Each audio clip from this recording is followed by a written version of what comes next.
Okay, thank you, I am clear, thank you. उसके बाद बहुत सारी ऐसी चीज़ें हैं जिस पे थायराइड मानसिक लेवल की व्याधि लोगों को जैसे जैसे अमूमन एक लेमैन की लैंग्वेज में, आप नॉर्मल लैंग्वेज में बोलेंगे, समझाने के लिए बोलेंगे, तो मानसिक ज़्यादा ये दिक्कत है लोगों को। इस चीज़ के लिए बहुत सारी चीज़ें वो भूल जाते हैं, या औरतों को ये ज़्यादा बीमारियां ये लगता है ये मेल्स में ये बीमारी नहीं है, ऐसी भी चीज़ नहीं है। तो जैसे जैसे लोग हमको ज्वाइन करते जाएंगे, हम ट्रीटमेंट के पार्ट में और सारा आयुर्वेदिक पर्सपेक्टिव क्या है थायराइड के बारे में हम ये डिस्कस करते जाएंगे। एक एक सेशन लेंगे। पहला मैं बताऊंगी आपको आज के सेशन में कि पहला हम ट्रीटमेंट पे पार्ट में जाएंगे। पहले वाले वीडियो में जो है मैंने क्लियरली सारी चीज़ें बताई थी। एक शॉर्ट में मैंने एक आपको समझाने की कोशिश की थी कि आयुर्वेद में कैसे इस चीज़ को देखा जाता है। क्या ये सिर्फ और सिर्फ थायराइड नाम की ग्लैंड से रिलेटेड डिजीज़ है? नहीं, ये बिल्कुल भी थायराइड ग्लैंड से रिलेटेड नहीं है, आपके पाचन से भी रिलेटेड है। आपको स्वेलिंग आती है तो उसके ऊपर भी हमको विचार करना चाहिए। स्वेलिंग सिर्फ अलग से बीमारी बताई है, शोथ एक अलग से हमारे में बीमारी बताई है, पांडु की भी हो सकती है। तो अलग अलग जो है हाइपो और हाइपर वाली कंडीशन कैसे होती है और हम इसमें कैसे ट्रीटमेंट देते हैं और लोग कैसे एक सक्सेसफुल क्योर कर पाते हैं। आपकी जो दवाई है, जो भी लेडी जो दवाई है सोचती है कि पूरी लाइफ खानी है, तो ऐसा भी नहीं है, आपको वो दवाई भी आपकी छूट जाती है। डिपेंड करता है कि आप अपने लिए कितना अवेयर हैं और ट्रीटमेंट के साथ साथ आप योगा प्राणायाम या फिजिकल एक्टिविटी कितनी रखते हैं। सबको पता है कि ये लाइफस्टाइल डिजीज हो गई, तो इसके क्या कारण है और थायराइड ग्लैंड अपने लिए इतना इंपॉर्टेंट क्यों है, इसकी वजह से थकान जितने भी लक्षण हैं उस सब के बारे में बात करेंगे। तो पहला हमारा रहेगा कि हम ट्रीटमेंट पार्ट पे जाएंगे। सेकंड में डाइट में क्या खाना है क्या नहीं खाना है। बहुत सारे मिसकंसेप्शन है इसके बारे में कि यही खाना क्यों नहीं खाना चाहिए, ये क्यों नहीं खाना चाहिए, हम चावल क्यों नहीं खाएंगे, फिर ये मैदे वाली चीज़ें क्यों बता दी हैं। तो अमूमन लोगों को पता है कि मैदे चीज़ नुकसान करती है। फिर हम दूसरी बात में हैं कि बाल झड़ने का भी इशू रहता है। तो अगर किसी को भी ये सारे लक्षण दिख रहे हैं तो आप मुझे कमेंट में बता सकते हैं, तो मैं उसी टाइम आपकी बॉडी के अकॉर्डिंग जो भी चीज़ होगी सूट होगी। जो आयुर्वेद का मूल है कि दोष धातु मल ये सारे आपके जब सम अवस्था में रहते हैं तभी व्यक्ति जो है स्वस्थ है, और यही आयुर्वेद का प्रयोजन है। ये भी लेंगे। फिर योगा और प्राणायाम भी करेंगे कभी हम लेंगे कि योगा और प्राणायाम में हम क्या क्या कर सकते हैं, प्राणायाम में कौन कौन सा प्राणायाम मुख्यतः आपको करना चाहिए जो थायराइड का पेशेंट है या फिर जो नॉर्मल हेल्दी लोग हैं उनको भी क्या क्या। एक हफ्ते में अगर आप 3 दिन या 5 दिन भी प्राणायाम या योगा कर रहे हैं तो उसमें से कौन कौन से आसन आपको रिपीटेडली मतलब 10 से 12 बार एक आसन को करना चाहिए, तब उसका असर होगा। आप एक बार कर लिए तो उसका कुछ असर नहीं होगा बॉडी पे। एक बार में कोई चीज़ बहुत अच्छी भी नहीं होगी और बहुत खराब भी नहीं होगी, तो इस बात को भी ध्यान देना चाहिए हमें। सिर्फ और सिर्फ हमें लगता है कि सिर्फ एक बार एक पोज कर दिया तो हो गया, ऐसा कुछ नहीं है। अगर आपको व्याधि है तो उस हिसाब से उस चीज़ को बढ़ाने और घटाना चाहिए आपको। फिर पाचन कितना इंपॉर्टेंट होता है, योगा प्राणायाम। फिर मेंटली हम बात भी एकदम लास्ट सेशन में हम ये बात करेंगे कि इसमें आपके घर के सदस्यों का कितना बड़ा रोल है। जो भी लेडी है या फिर जो भी पर्सन है जिसको थायराइड हुआ है, बच्चों में भी थायराइड होता है, तो आप उस चीज़ को नेगेटिव ना लेके ये पूरी लाइफ टाइम ये रहने वाली चीज़ है ऐसा ना सोचकर आप कैसे स्वस्थ रह सकते हैं और आगे चल के ना हो आपकी लाइफस्टाइल जैसी भी है, आपका काम जितना प्रेशर क्या है आप हैंडल कर पाए। और योगा और प्राणायाम के बार बार जो आसन की मुद्राएं बताई जाती हैं कि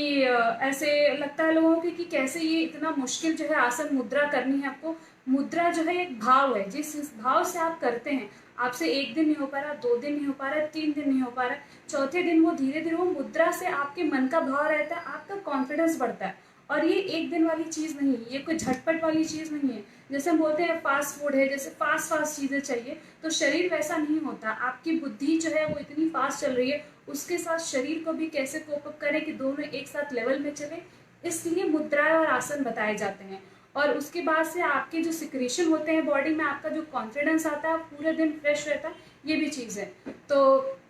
अभी जैसे जैसे लोग हमको ज्वाइन करें, मैं ट्रीटमेंट के पार्ट में आती जाऊंगी। ट्रीटमेंट के बारे में हम पहले बताएंगे, और ट्रीटमेंट के साथ साथ थायराइड और हाइपर में मैंने बोला था कि 80% जो है वो हाइपो वाली कंडीशन होती है, हाइपोथायरॉयडिज्म वाली कंडीशन होती है। 20% जो है सिर्फ हाइपर वाली कंडीशन होती है जिसमें वेट लॉस हो जाता है। हाइपर में क्या होता है, आपका वेट गेन होता रहता है, आपको भूख बहुत लगती है, फिर ऐसे नेल आपके ब्रिटल हो जाते हैं, बाल भी एकदम ड्राई से होने लगते हैं, ऐसे रूखे होने लगते हैं, और बाल झड़ना भी एक बहुत ज़्यादा कंडीशन में आती है। ये अलग अलग जो लक्षण है, आप चीज़ें भूलने लगते हैं, आपका कॉन्फिडेंस लैक होने लगता है, आपको लगता है कि आपको कोई मानसिक व्याधि होगी जिससे आपको कुछ चीज़ें याद नहीं रह रही हैं, और रोज़मर्रा की जो थायराइड के बारे में यहाँ बात कैसे चलती है, जब आपके रोज़मर्रा की चीज़ें हैं, जब रोज़मर्रा का कुछ काम है आपको और उस टाइम अगर आपको कोई दिक्कत महसूस होती है तो आप जो है वो गिल्टी फील करने लगते हैं। आपको लगता है कि हमें कोई मानसिक व्याधि हो गई और हमारा मानसिक कोई साइकेट्रिस्ट के पास के जाके हमें अपना इलाज कराना पड़ेगा। ये पाचन तंत्र की व्याधि है, आपकी जो बेसिक ऑक्सीजन है, आपका सेल जो है वो कितने अच्छे से काम कर रहा है ये नहीं समझ पाता है कोई। इसलिए थायराइड के बारे में डिस्कशन करना इतना इम्पोर्टेंट हो गया और ये व्याधि इतनी ज़्यादा बढ़ती क्यों जा रही है। आपका आहार है, खान पान जैसे जैसे चेंज होता जा रहा है, जैसे प्रदूषण बढ़ता जा रहा है, जैसे थायराइड का मैंने पहले वाले सेशन में बताया था आपको कि थ्रोट इन्फेक्शन बार बार होता रहता है तो भी आपको ये व्याधि होती है, और या फिर आप रेडिएशन के अंदर आए। तो ये सारी चीज़ें तो अभी इस सेंचुरी में तो आपको ये नामुमकिन है कि आप किसी एकदम जंगल में जाके रहें और एकदम शुद्ध हवा लें। आपको रहना इसी के साथ है, आपको इसी पोल्यूशन में जो अभी तो और ये चीज़ बढ़ने वाली है, जो अर्थ का टेम्परेचर वो भी बढ़ने वाला है। तो ये सारी चीज़ में आपकी बॉडी, आपका हाइपोथैलेमस जो पूरी बॉडी का टेम्परेचर मेंटेन कर रहा है उसको कैसे करें, कभी ठंडी हो रही है कभी गर्म हो रही है, तो बॉडी को तुरंत इस चीज़ के लिए अपने को सेटल करने के लिए जो हाइपोथैलेमस अपना काम करता रहता है। लेकिन ये अगर आप चीज़ उसको हेल्प आउट नहीं करेंगे, बॉडी के लिए कोई आसन मुद्रा या अपनी फिजिकल एक्टिविटी नहीं रखेंगे, खान पान नहीं रखेंगे, तो सिस्टम अपने आप कैसे ठीक करेगा। उसके जितना बस में है, आपकी पिट्यूटरी ग्लैंड जो है जितने उसके कंट्रोल में होता है वो काम करती है। लेकिन एक लेवल के बाद जब आपका सतत यही चीज़ चलती रहती है तो बॉडी अपना रिएक्शन दिखाने लगती है और फिर थायराइड की आपकी मेमोरी लॉस होने लगती है, तो आपको लगता है ब्रेन की कुछ प्रॉब्लम हो गई, फिर कॉन्स्टिपेशन हो जाता है। तो आप क्या सोचते हैं कि कॉन्स्टिपेशन की प्रॉब्लम मुझे थायराइड की कोई वो नहीं है। थायराइड में बार बार बताया जा रहा है कि कॉन्स्टिपेशन की भी प्रॉब्लम हो सकती है, आपकी स्किन ड्राई पड़ सकती है। तो ये सारी चीज़ें सिर्फ एक थायराइड से हो रही है। और थायराइड से ही क्यों हो रही है, पहले भी था कि जो भी मेटाबॉलिज्म है, एक आपका जो सेल है एकदम छोटी सी कोशिका है, जो आपकी एक परत है लेयर की, उसकी एक छोटी सी कोशिका, उससे पूरी ये चीज़ बनी हुई है। अगर उस कोशिका के अंदर अगर वो उसको पोषक तत्व नहीं मिल रहा है तो वहाँ की स्किन जो है वो पूरी ड्राई पड़ेगी। और स्किन सबसे बड़ा अपना ऑर्गन पूरे शरीर में और इसके थ्रू दिखाने रहता है। मल मूत्र का त्याग अगर ठीक से नहीं हो रहा है तो ये आपको ये चीज़ आपके स्किन के थ्रू, आपके मानसिक थ्रू, और ये सारी चीज़ें फिर जो है थायराइड ग्लैंड को ही वो करने लगती है। फिर थायराइड ग्लैंड जो है वो पिट्यूटरी ग्लैंड को बोलने लगता है कि मेरी तो सिक्रेशन कम हो गई है, मुझे और भी ज़रूरत है। तो पिट्यूटरी ग्लैंड हाइपोथैलेमस को बोलने लगती है। इस तरह TSH का जो लेवल आपका बढ़ने लगता है और T4 और T3 को मेंटेन करने लगता है कि ब्लड में जो चीज़ कमी हो रही है, ब्लड में जो हार्मोन जा रहे हैं उसकी वजह से जो सारा आपका जो अवयव है, आपके जो सिस्टम है वो काम कर रहे हैं, तो उसको कैसे मेंटेन किया जाए, इसलिए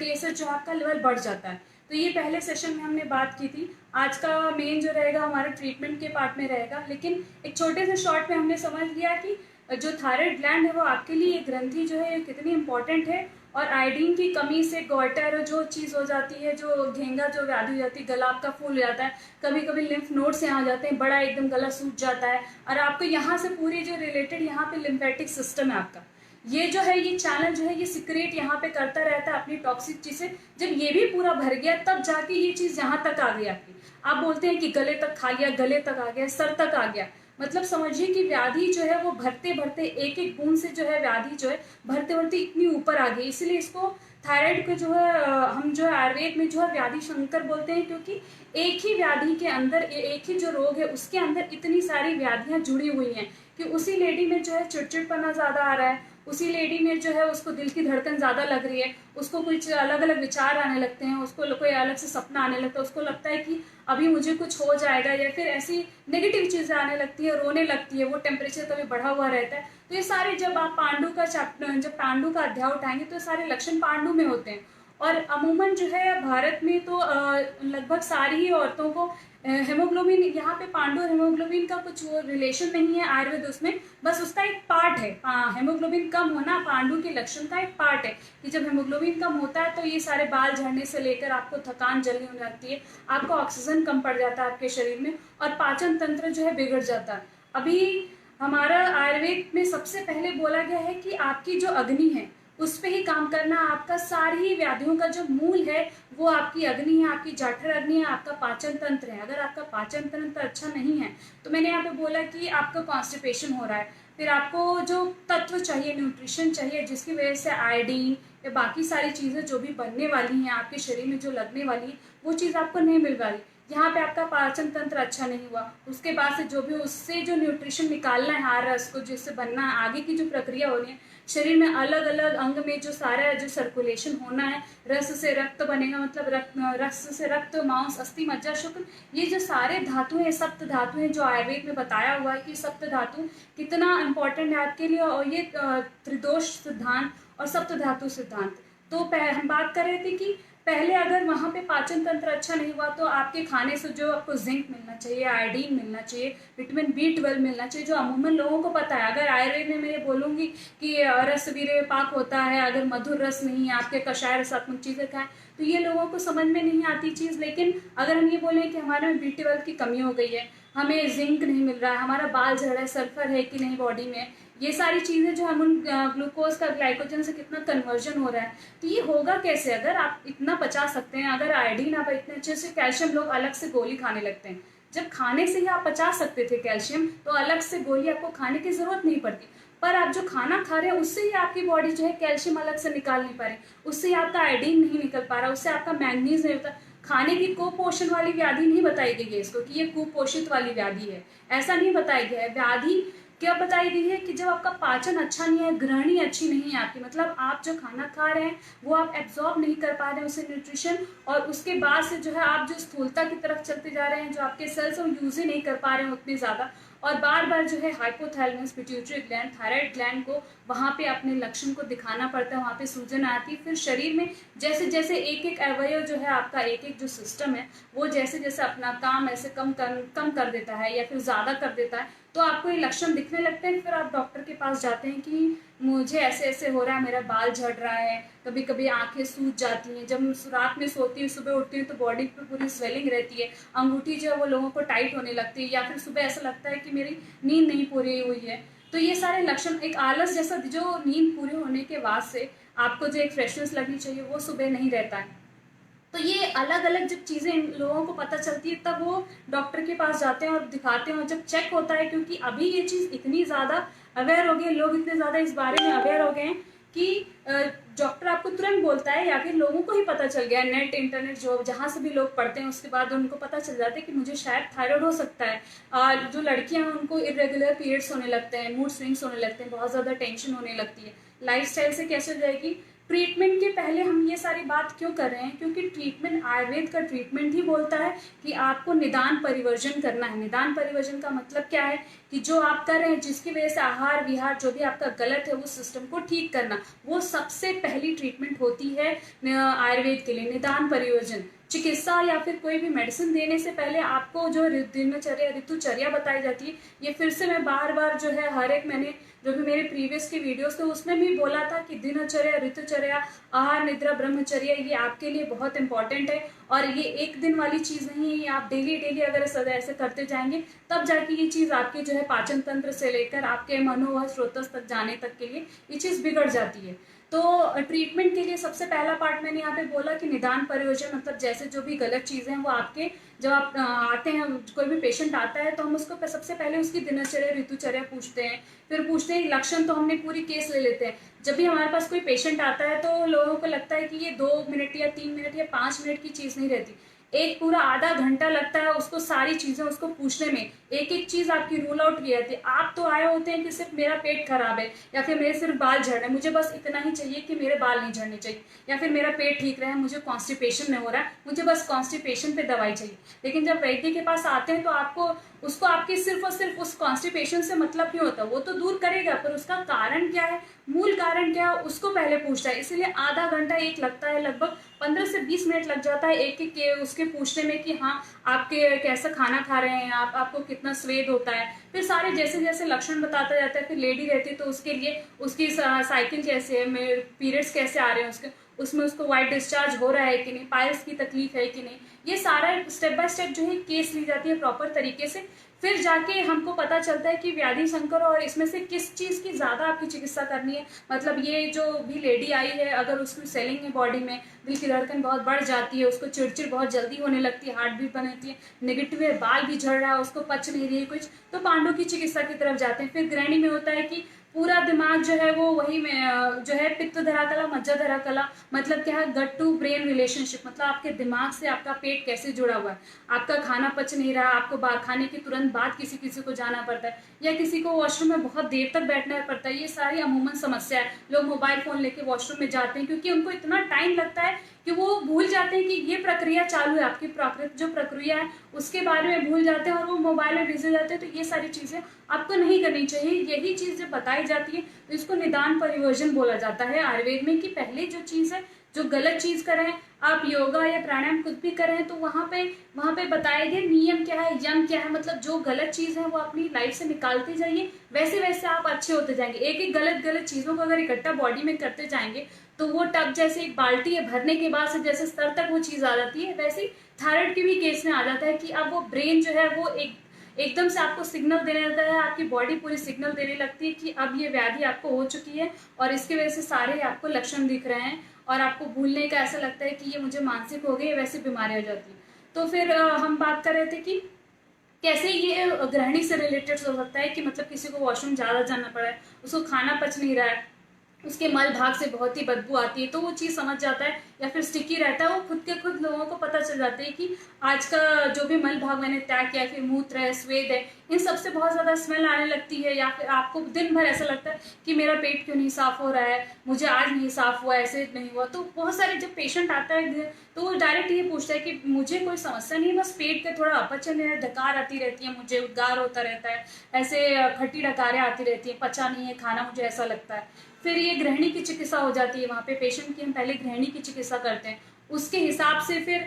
अभी जो पांडु की पेशेंट थी वो गृहिणी की भी पेशेंट हो सकती है, ऐसा नहीं कि वो सिर्फ और सिर्फ पांडु की ही रहेगी, क्योंकि दोष धातु और मल जो भी है वो पूरा एक सिस्टम जो है, वहां पे आपका लिवर से लेकर आपका रिप्रोडक्टिव सिस्टम से लेकर नर्वस सिस्टम, ये सारी चीजें जुड़ी हैं। ये जो एक पेड़ है, जो अगर आप पेड़ की तरह एक मशीन की तरह लेंगे तो यहाँ से लेकर जड़, इस जैसे आपका शरीर का जो भी जड़ है, जो मूल है, जहाँ से आपको सारे सिग्नल मिलते हैं, जहाँ से आपकी इंद्रिय है, उससे पता चलता है कि हाँ हमारे बॉडी में क्या क्या चीजें हो रही है, वो आपका हर एक जो सिस्टम है उसको काम करवाता है। तो अगर यहाँ पे बार बार कोई चीज ज्यादा घट बढ़ रही है, या फिर आपके खाने की वजह से, या फिर आपके बहुत टेंशन लेने की वजह से, तो उस चीज को कम करने के लिए आपको कैसे योगा प्राणायाम करना चाहिए, ये ट्रीटमेंट का भाग रहता है। फिर गृहिणी, पांडु का हो गया, गृहिणी का आती है। फिर मैं बात करती हूँ शोथ की चिकित्सा होती है, कुछ लेडीज की जिसको बहुत ज्यादा स्वेलिंग रहती है, और स्वेलिंग इतनी ज्यादा रहती है कि उनको लगता है कि ये मेरा वेट है,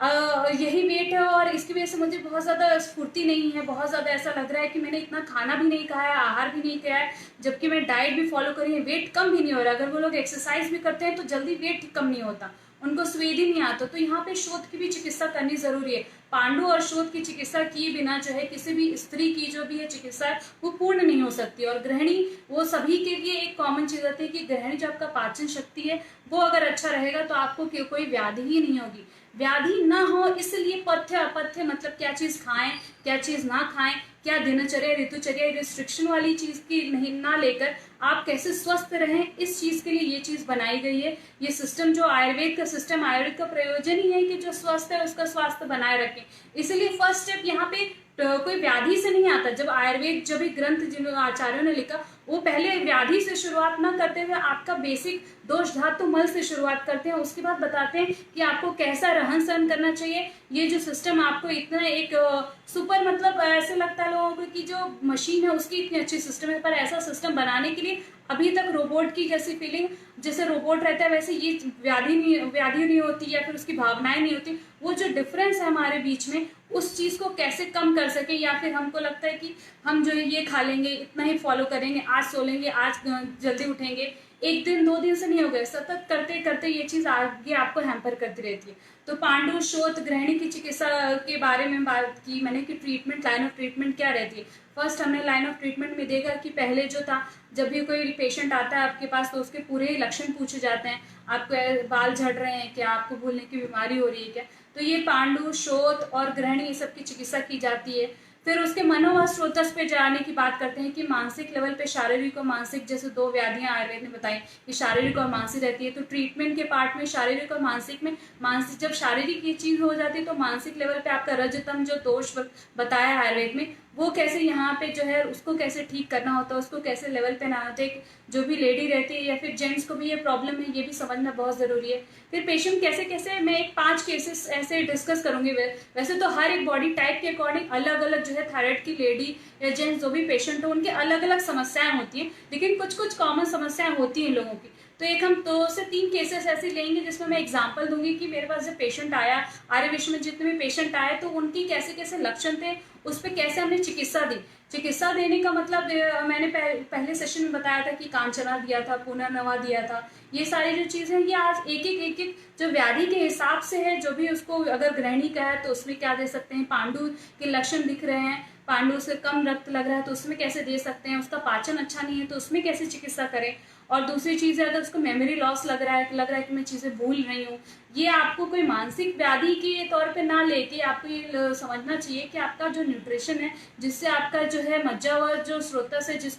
जिसमें सारे अवरोध आ गए हैं, जिसमें कफ की ज्यादा प्रधानता हो गई है, उसको क्लियर आउट करने के लिए जो आपको जो भी जितने भी संज्ञा स्थापन करके गण दिया जाता है लोगों को, कि आपको संज्ञा आए, कि आपको जानकारी हो, आपके ब्रेन को ये चीज पता चले कि ये ऐसा हमारा सिस्टम है, इसको हमको नॉर्मली पिट्यूटरी ग्लैंड से लेकर हाइपोथैलेमस और थायराइड ग्लैंड को काम करवाना है, जैसे जो धीरे धीरे आपकी ऋतु जो आपकी जीवन शैली है, टेंशन और स्ट्रेस लेने की वजह से, खान पान की वजह से जो चीज कम हो जाती है, और ब्रेन भी अपना जो है वो काम करना धीरे धीरे जो है वो कम नहीं करता, लेकिन उसी में काम चलाता रहता है। जैसा आहार मिल रहा है, अगर आहार की क्वालिटी अच्छी नहीं है तो ब्रेन तक वो पहुंचने के बाद वो कैसे आपको चीज याद रहेगी। ब्रेन में भी हम मॉडर्न में बताया हुआ है कि केमिकल्स होते हैं जो आपके किस किस चीज से बने हुए हैं। मैंने पहले वाले में बताया था कि एल्कलॉइड क्या चीज होती है, जो आपका ट्रायोसिन है, आयोडीन है, आयोडीन से ट्रायोसिन जुड़ा हुआ है, वो ट्रायोसिन किस चीज से बना हुआ है, वो क्या है, एक बेसिक अमाइनो एसिड है। फिर एल्कोलॉइड क्या होता है, अमाइनो एसिड और एल्कोलॉइड का क्या संबंध है, और आयुर्वेद के लिए कैसे यहाँ पे बात की जा सकती है,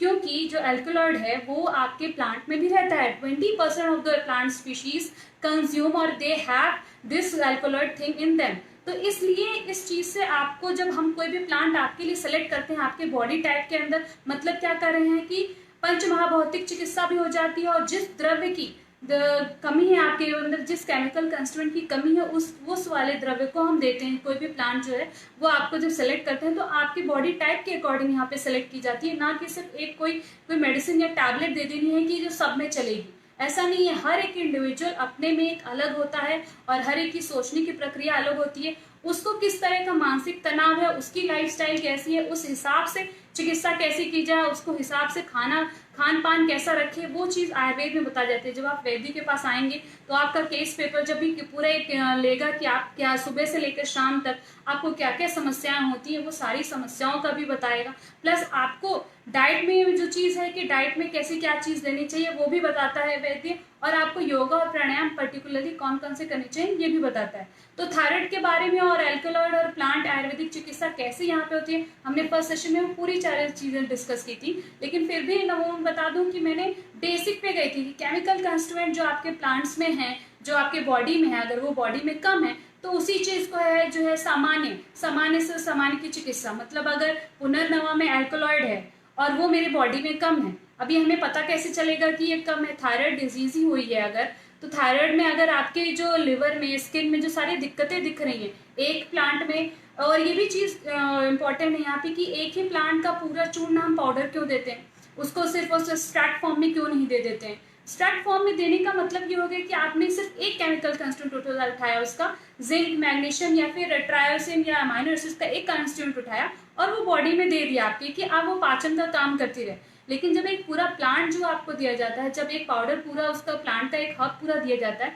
तो उसके में अलग अलग केमिकल उसके रहते हैं, जो एल्कोलॉइड रहता है, अमाइनो एसिड रहते हैं, बीटा सिस्टेरॉल रहता है, ये सारी चीजें, जो सैपोनिन रहता है, ये सारी चीज जैसे जैसे आपके पाचन तंत्र से होके हर एक अवयव, हर एक सिस्टम तक पहुंचती है, वैसे वैसे वहां की जो कमी है वैसे वैसे दूर करता जाता है। ये एक सिंपल इमेजिन करके मैं बताती हूँ कि मान लिया अगर आपने यहाँ पे मेरे पास कांचना रखा हुआ, मैं आपको दिखाया कि इसकी सारी प्रॉपर्टीज यहाँ पे लिखी हुई है कि कांचना में हिमग्राही है, श्लेष्मित्र है, यहाँ पे कृमि भी को कम करेगा, कुष्ठ मतलब स्किन डिजीज होता है, गंडमाला, वही जो आयुर्वेद में यहाँ पे थायराइड का गंडमाला नाम दिया हुआ है कि जब गॉइटर हो जाता है तो गंडमाला उसको बोलते हैं, उसकी चिकित्सा करने थे। तो कांचना कैसे काम करता होगा, मतलब ये हमने रिसर्च और ये सारे इस सब पे जो भी प्लांट्स मैं बताने वाली हूँ उस सब पे रिसर्च की जा चुकी है और ये बताया जा चुका है कि जो कंटेंट आपकी बॉडी में जो लैक कर रहे हैं थायराइड हार्मोन ना होने की, थायराइड हार्मोन को बनने में जो मदद करती है सिस्टम बॉडी को, वो नहीं है। वो इन सारे ही प्लांट्स में जो भी आपको टैबलेट्स दी जाती हैं वो टैबलेट भी इसी प्लांट्स की बनाई हो जाती है। टैबलेट्स गोकुल के साथ और अच्छा काम करती है, इसलिए टैबलेट जो है आपको दी जाती है। तो अभी कांचना ले लिया हम लोगों ने, कांचना का चूर्ण गया। मैं एक जस्ट आपको एक इमेजिन करवाने की कोशिश कर, समझाने की कोशिश कर रही हूँ। एक्टिव इंग्रेडिएंट है जो द्रव्य गुण, जो द्रव्य है, जो भी जो द्रव्य बोलते हैं इसको, अगर ये जो द्रव्य है उसके गुण धर्म क्या है, कार्य क्या है, इसका पोटेंसी क्या है, इसकी काम कैसे करता है ये, तो जब एक प्लांट देते हैं तो इसमें सारे ही अल्कलॉइड भी है, अमाइनो एसिड्स भी है। ये आपके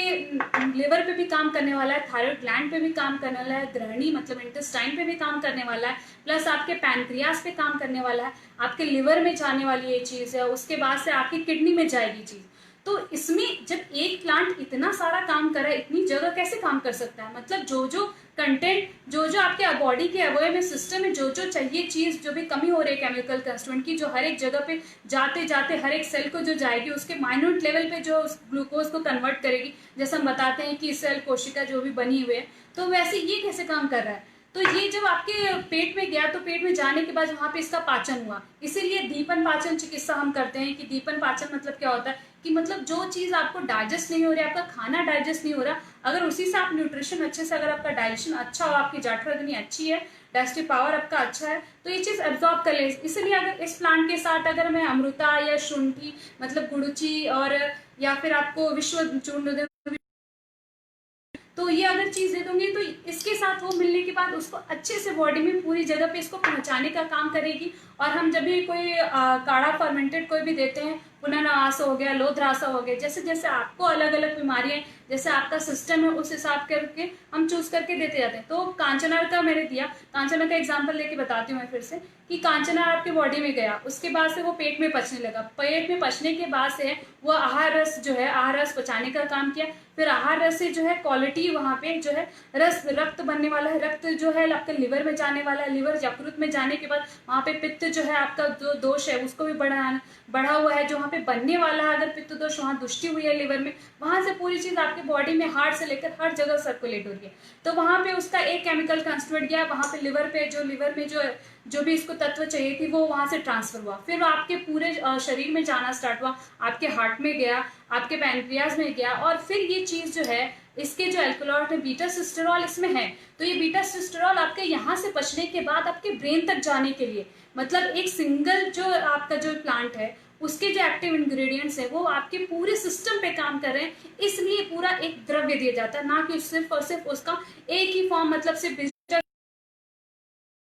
निकाल के सिर्फ डायरेक्ट ब्रेन पे जा बीटा सिस्टेरॉल तो काम करे। डायरेक्ट ब्रेन पे कोई चीज कैसे पहुंचेगी, जब तक वो पाचन नहीं होगी, जब तक ये ब्रेन पर भी पहुंचने वाली चिकित्सा हम आगे चल के बताएंगे कि नस्य कर्म क्या है उसके बारे में। तो ये वही चीज है कि एक सिंगल प्लांट अगर इतने अच्छे से आपके हर एक जो भी अवयव है उस तक पहुंचते पहुंचते वो ब्रेन पे भी पहुंच के सर्कुलेट करके आपके आहार रस से, रक्त से भी, मज्जा को अच्छे से काम कराने की कोशिश कर रहा है, उसके इंग्रेडिएंट जो वहां पे रहते हैं। और ये जो है आयुर्वेदिक जो भी टर्मिनोलॉजी में दी हुई चीज अगर वैसी बताई जाए, इसका गुण धर्म ऐसा है, इसका वीर्य विपाक ऐसा है, तो वो चीज समझ में नहीं आती, इसलिए यहाँ पे कांचना का सिंपल एक एग्जांपल दिया। ऐसे बहुत सारे द्रव्य हैं जिसका एक सिंगल द्रव्य के अंदर एक सिंगल आपका, जैसे आपका सिस्टम है वैसे ही प्लांट का भी कुछ सिस्टम है, उसके सेल्स होते हैं। जब आप पढ़ते हैं कि ये मेरिस्टेमेटिक टिश्यूज हैं इसके अंदर, या फिर प्लांट्स और एनिमल सेल की एक बेसिक जब बायोलॉजी, आप जब बचपन में बायोलॉजी का पढ़ाया जाता है कि प्लांट सेल और एनिमल सेल के बीच में डिफरेंस क्या है वो बताया जाता है। तो समझिए कि उसके पास अगर सेल है,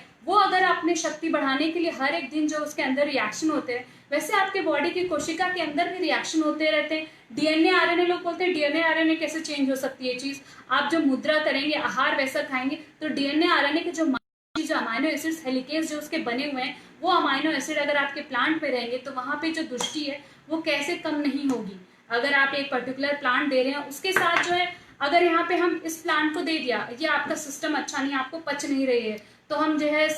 लवण भास्कर चूर्ण दे देते हैं, या शुंठी या अमृता दे देते हैं, या फिर आपके अगर आपको नहीं पाचन अच्छे से हो रहा है तो हम बोलते हैं कि आप गर्म पानी में जो है वो शुंठी का पानी पीजिए, दिन भर पानी पीते रहिए, ताकि आपकी जो अग्नि जो एकदम कम हो गई, कुछ खाना नहीं पचा पा रही है, उसे न्यूट्रिशन नहीं ले पा रही है, उसको अच्छे से ले लेगी, इस तरह से चिकित्सा की जाती है। और ये चूर्ण देने का ये कि हम इसको टैबलेट फॉर्म में क्यों नहीं देते हैं, टैबलेट बना के क्यों नहीं देते, क्योंकि जब भी कोई भी पेशेंट आता है हमारे पास तो हम उसके लिए फ्रेश नाड़ी परीक्षा की जाती है। नाड़ी परीक्षा के बारे में जितना बोला जाएगा उतना कम है, लेकिन नाड़ी परीक्षा के बारे में जो बेसिक रहता है बॉडी में कि वात पित्त कफ आपकी प्रकृति समझने में एक ईजी चीज रहती है, उसको जब वैद्य नाड़ी परीक्षा करने के बाद ये सारी आपके लिए जब टीचर डिसाइड करता है, तब जब आप क्लिनिक में आते हैं तो आपको बाहर नहीं भेजते कि बाहर लेंगे, वहीं पे वो चीज तुरंत आपके लिए एक नया फॉर्मुलेशन बनाया जाता है, आपके बॉडी टाइप के अकॉर्डिंग एक फॉर्मुलेशन बनाया जाता है कि नहीं खाना खाने से पहले इसको तो भूख नहीं लग रही है, सुबह सुबह उठ रहा है तो इसको फ्रेश नहीं फील हो रहा, तो सुबह शाम की मेडिसिन दी जाती है। फिर जो है आपकी समान वायु पे वो काम अच्छा करती है, अपान वायु पे अच्छा काम करती है वो सुबह शाम की जो मेडिसिन रहती है। इसके बारे में भी मैंने डिस्कस किया था कि अपान वायु क्या है, मल मूत्र का जो है त्याग करने के लिए जो बॉडी में आपके जो एक काइंड ऑफ कॉन्स्टिट्यूएंट है जो कंट्रोल कर रहा है चीजों को, वो है। तो पेट नहीं साफ है, आपको भूख नहीं लग रही है, उसके बाद से खाना ही नहीं पच रहा। व्यानोदाने का मतलब है कि व्यान और दान जो वात दोष के जो टाइप्स हैं उसमें ये चीज आ जाती है। दोपहर में खाना खाने देते हैं तो बोलते हैं कि खाना खाने के बाद क्यों दिए, खाना खाने के बाद हमने इसीलिए दिए जो आप खाना खा रहे हैं वो पचे आपको अच्छे से। अगर वो पच जाता है अच्छे से तो उसके अंदर जो भी आपका आयोडीन है, जो भी कैल्शियम है, मैग्नीज है, सिलेनियम है, जो आप चीज खा रहे हैं, आप काजू किशमिश या कोई भी ड्राई फ्रूट्स खा लीजिए, आपको पच ही नहीं रहा है तो उसके जो तत्व हैं आपको पचे ही नहीं, तो वो बॉडी से वैसे ही बाहर आ जाएंगे। तो आप कितना भी अच्छा खाना खा लें, क्वालिटी वाला खाना खा लें, अगर आपकी कोई फिजिकल एक्टिविटी नहीं है तो उसमें से वो चीज़ पचती नहीं है, और वो बिना ही आपके जो आपको न्यूट्रिशन देने वाली चीज़ होती है वो नहीं होती। इसीलिए आयुर्वेद की चिकित्सा जो है उसका जो मूल सिद्धांत है वो आपके अग्नि के ऊपर है। तो मैंने एक कांचनार के थ्रू आपको ये बताने की कोशिश की, ऐसे अलग अलग बहुत सारे प्लांट्स हैं यहाँ पे कि आपकी व्याधि के अनुसार हर थायराइड का एक व्याधि के अंदर अलग अलग तरीके से लोग आते रहते हैं। अभी कैसे एक जो पेशेंट आती है वो बोलती है, मतलब हमारे पास भी केसेस मेरे पास बहुत सारे हैं, लेकिन हम एक शॉर्ट में एक एग्जाम्पल देख लेंगे। कैसे पेशेंट जब पहली बार मेरे पास एक पेशेंट आई थी तो उसने बोला कि मुझे थायराइड की गोली चल रही है। इन जनरल हम पूछते हैं कि आपको बीपी या थायराइड कोई चीज है क्या, या फिर शुगर है क्या, ऐसे कुछ है आपको, तो वो बोलते हैं नहीं थायराइड की चल रही है पर मेरा जो है कोलेस्ट्रॉल बढ़ा हुआ है और मुझे बहुत सारी दिक्कतें हो रही हैं इसकी वजह से। तो कोलेस्ट्रॉल बढ़ा हुआ है मतलब आपको थायराइड की गोली तो चल रही है, आपका मोटापा बढ़ा हुआ है, लेकिन आपका सिस्टम अच्छे से काम नहीं कर रहा है, बस हार्मोन जो है वो बैलेंस करता रह रहा है। तो वहां पे उसकी स्थौल्य की चिकित्सा करनी चाहिए। यहाँ पे स्थौल्यता और कृशता इसकी चिकित्सा मतलब संतर्पण और अपतर्पण जन्य व्याधि की चिकित्सा, साम और निराम की चिकित्सा की जाती है कि जो स्थूल व्यक्ति है उसका कैसे वजन कम करे कि उसकी अच्छी अग्नि हो ताकि उसकी स्थूलता ना बढ़े, उसको न्यूट्रिशन मिले। और जो कृष्ण व्यक्ति है जो कि उसको ब्रूहण की चिकित्सा देनी चाहिए, मतलब जिसको न्यूट्रिशन की उसको बल देने की जरूरत है, वैसी चिकित्सा करते हैं। उसके बाद यहाँ पे बहुत सारे प्लांट हैं जैसे कि अभी त्रिफला है। ये त्रिफला जो है ये 3 कंटेंट से बना हुआ है, हरित की, विविध की और आमिल की। ये अलग अलग कंटेंट है। हरित की में अलग से ही पूरी ही व्याधियां आ जाती हैं, जितना उसके बारे में बोला जाए वो कम होगा। हरितकी में जो है यहाँ पे हरितकी के जो आप यहाँ पे जो जितने भी देख रहे हैं यहाँ पे वो हरितकी के सारे गुण धर्म लिखे हुए हैं और किस किस व्याधि में आई है, तो इसके अंदर सारी ही व्याधियां आ जाती हैं। अगर आप सिंगल एक हरितकी चूर्ण जो है एक मधु के साथ लेने लगते हैं, शहद के साथ लेंगे तो आप स्वस्थ रह सकते हैं। ये एक रसायन के काम करती है। त्रिफला जो है रसायन रिजुवेनेशन वाली चीज बताई गई यहाँ पे। तो आप त्रिफला ऐसे नॉर्मल लोग भी जो है अगर आपने रात में खाना ज्यादा खा लिया है और आपको लग रहा है कि अपच जैसी चीज होगी, आपको सुबह पेट नहीं साफ होगा, तो त्रिफला जो है आप जो है 5 ग्राम की क्वांटिटी में हनी के साथ 5 ग्राम का जो है आप जो हनी जो है वो 1 चम्मच 1 टेबल स्पून आप हनी के साथ खा सकते हैं। तो यहाँ पे वो जो मल भाग जो आपका अपच खाना था वो बनने वाला है, जो आपके आहार रस के लिए काम करने वाला है, वो वहां से दोष वहां निकल जाएंगे और आपका पाचन पूरे रात भर में अच्छा होगा। और इसके थ्रू क्या होगा कि आपका पाचन तो अच्छा ही हुआ, इसमें जो भी कंटेंट है आमल की है, विविध की, हरित की, इसके जो केमिकल कंस्टिट्यूएंट है वो 3 प्लांट्स के जो हैं वो इसके जो संयोग से वो पूरे तरीके से रसायन में काम करते हैं, मतलब सारे ही कवर कर लेते हैं, आपके सारे अवयव सिस्टम को काम कर लेते हैं।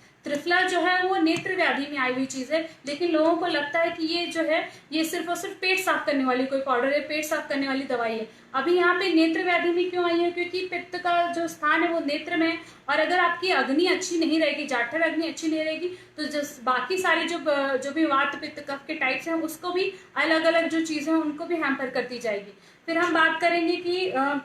स्वेलिंग अगर किसी को ज्यादा है, किसी लेडी को, तो पुनर्नवा का चूर्ण दे सकते हैं उसको। पुनर्नवा का 5 ग्राम का जो है पुनर्नवा और त्रिकटु ये दोनों मिला के जो है आप खा सकते हैं सुबह शाम खाली पेट जो है, तो स्वेलिंग के लिए अच्छी दवाई पड़ेगी। त्रिकटु जो है थायराइड के लिए सबसे अच्छी दवाई है त्रिकटु का चूर्ण, अगर आप सेवन करेंगे। इससे आपका दीपन पाचन, जो मैं बोल रही थी कि यहाँ पे खुद ही लिखा हुआ है कि दीपन होता है, हंती श्वास गुल्म में है, ये सारी चीज़ों को ये कम करता है। तो अगर आपको भूख नहीं लग रही है, आपको वेट भी बहुत ज़्यादा गेन हुआ है, मैं मतलब खाना इतना तो नहीं खा रहे हैं आप, लेकिन वेट गेन हुआ है, आपका जो मेद धातु है, जो भी आमता है शरीर में, उसको जो है क्लेद को है, उसको वहाँ पे ये हटाने का काम करेगा। और उसके बाद से आपके पाचन तंत्र को भी अच्छे से बढ़ाने का काम करेगा। फिर पुनर्नवा से ये फेमस है कि सिर्फ स्वेलिंग पे काम करती है। पुनर्नवा जो है पुनर्निर्मित होती है चीज़, जो भी आपको नए बॉडी में जनरेट हो रही है चीज़ें, उसको बनाने का अच्छे से, सेल को अच्छे से काम करवाती है। इवन जो मैंने बोला था कि एचडीएल और कोलेस्ट्रॉल बढ़ा हुआ है, या फिर कार्डियोमैगली, मतलब आपके ऐसे लगता है कि आपका जो हार्ट का शेप है वो बदल गया है, सूज जा न गया है,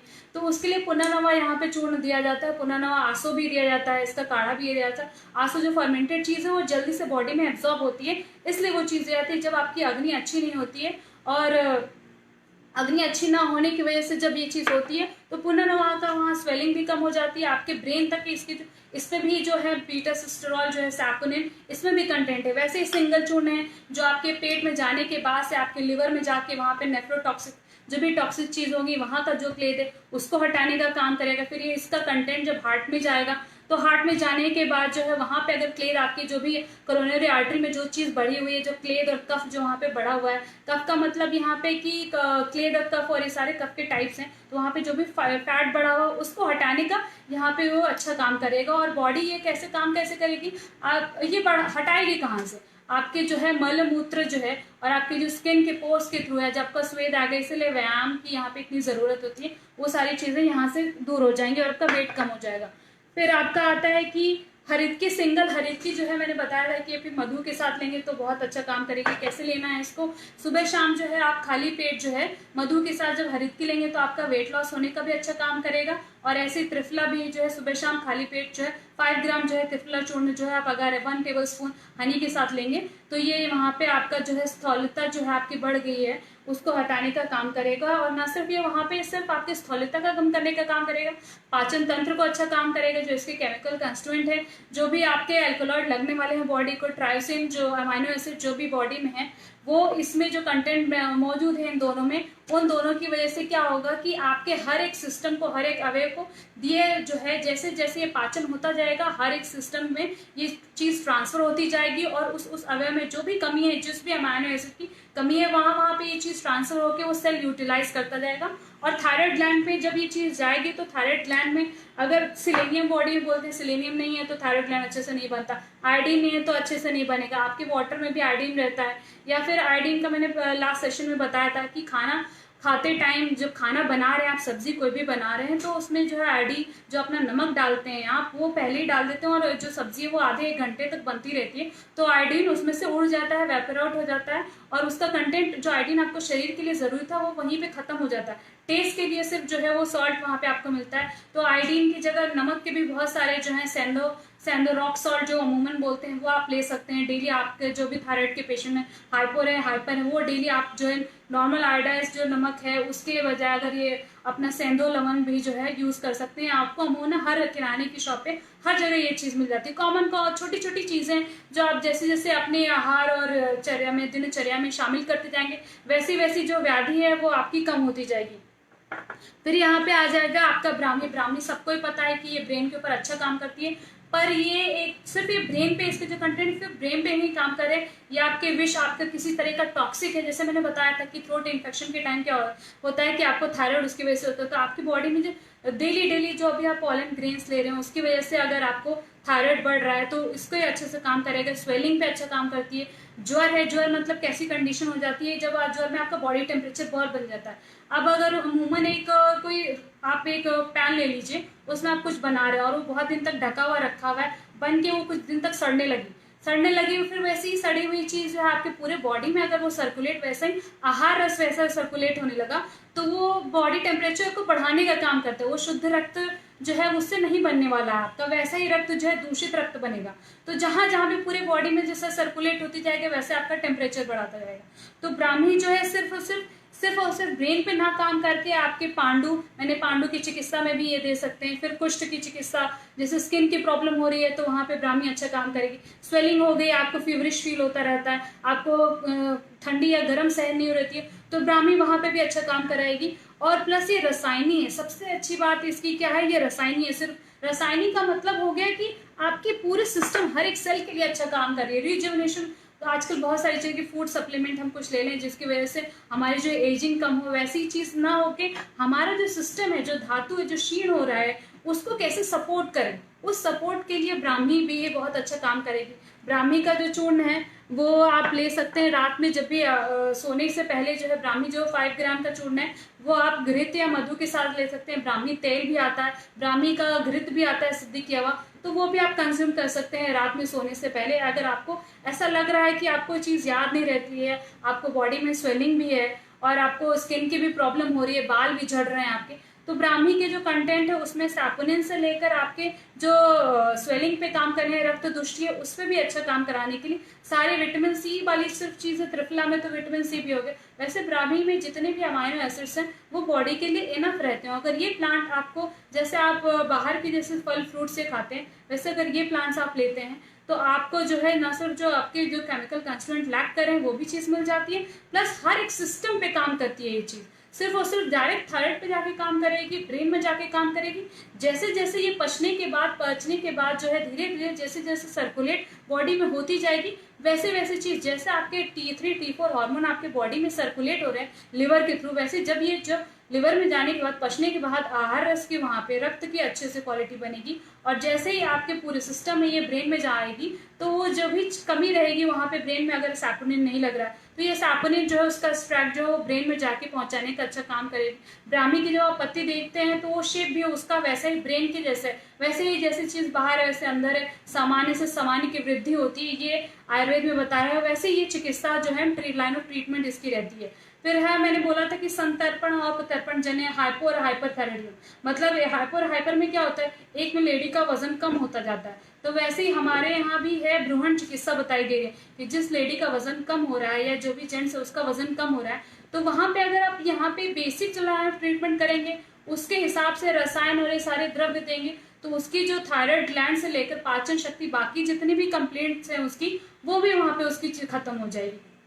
फिर ये रहता है कि कभी भी आपको पाचन नहीं होता अच्छे से, या फिर ये घर में सबके ही रहता है लेकिन लोग इसका यूज नहीं जाते, धीरे धीरे ये चीज आपके जो है दाल में छौंकने से लेकर ये सारी चीजें आपकी खत्म होती जा रही है। तो इसको रिमाइंड कराने की जरूरत है। आयुर्वेद को सिर्फ और सिर्फ होम रेमेडीज ना समझ के आप जो है आपके दिनचर्या में ये चीज बताई क्यों गई थी, पहले के आचार्यों ने जो चीज आपके खाने के थ्रू चीज जा सकती थी, जो वहीं पे, अभी हिंग का कैसे रहता है कि कभी कभी कुछ लोगों को खाना खाने के बाद पेट में दुखने लगता है या फिर डकार बहुत आने लगती है, तो वहां पे हम बोलते हैं कि वो परिणाम शूल हो रहा है, मतलब खाना खाने की प्रक्रिया के बाद जो अच्छे से वात निर्माण होना चाहिए था उसकी व्यवस्था है, मधुर अवस्था पाक रहती है, कटु अवस्था पाक रहती है, तो उसका जैसा विपाक बनता है, अगर वो अच्छे से नहीं हुआ, वहां पे वात ज्यादा बढ़ गया, अगर वहां पे खाना खाने के बाद आपका डाइजेस्टिव जो पावर है वो अच्छे से नहीं हुआ, तो वहां पे आप जो है हींग को अगर घी में घृत में भर्जित करके अगर थोड़ा सा अपने खाने में ऐड करेंगे, या फिर ऐसे सिंगल भी लेंगे या फिर दाल में छौंकेंगे भी, तो वात जो है, जो पाचन अच्छे से नहीं हो रहा, उसका ये शमन, मतलब वहीं पे वो चीज को कम करेगा,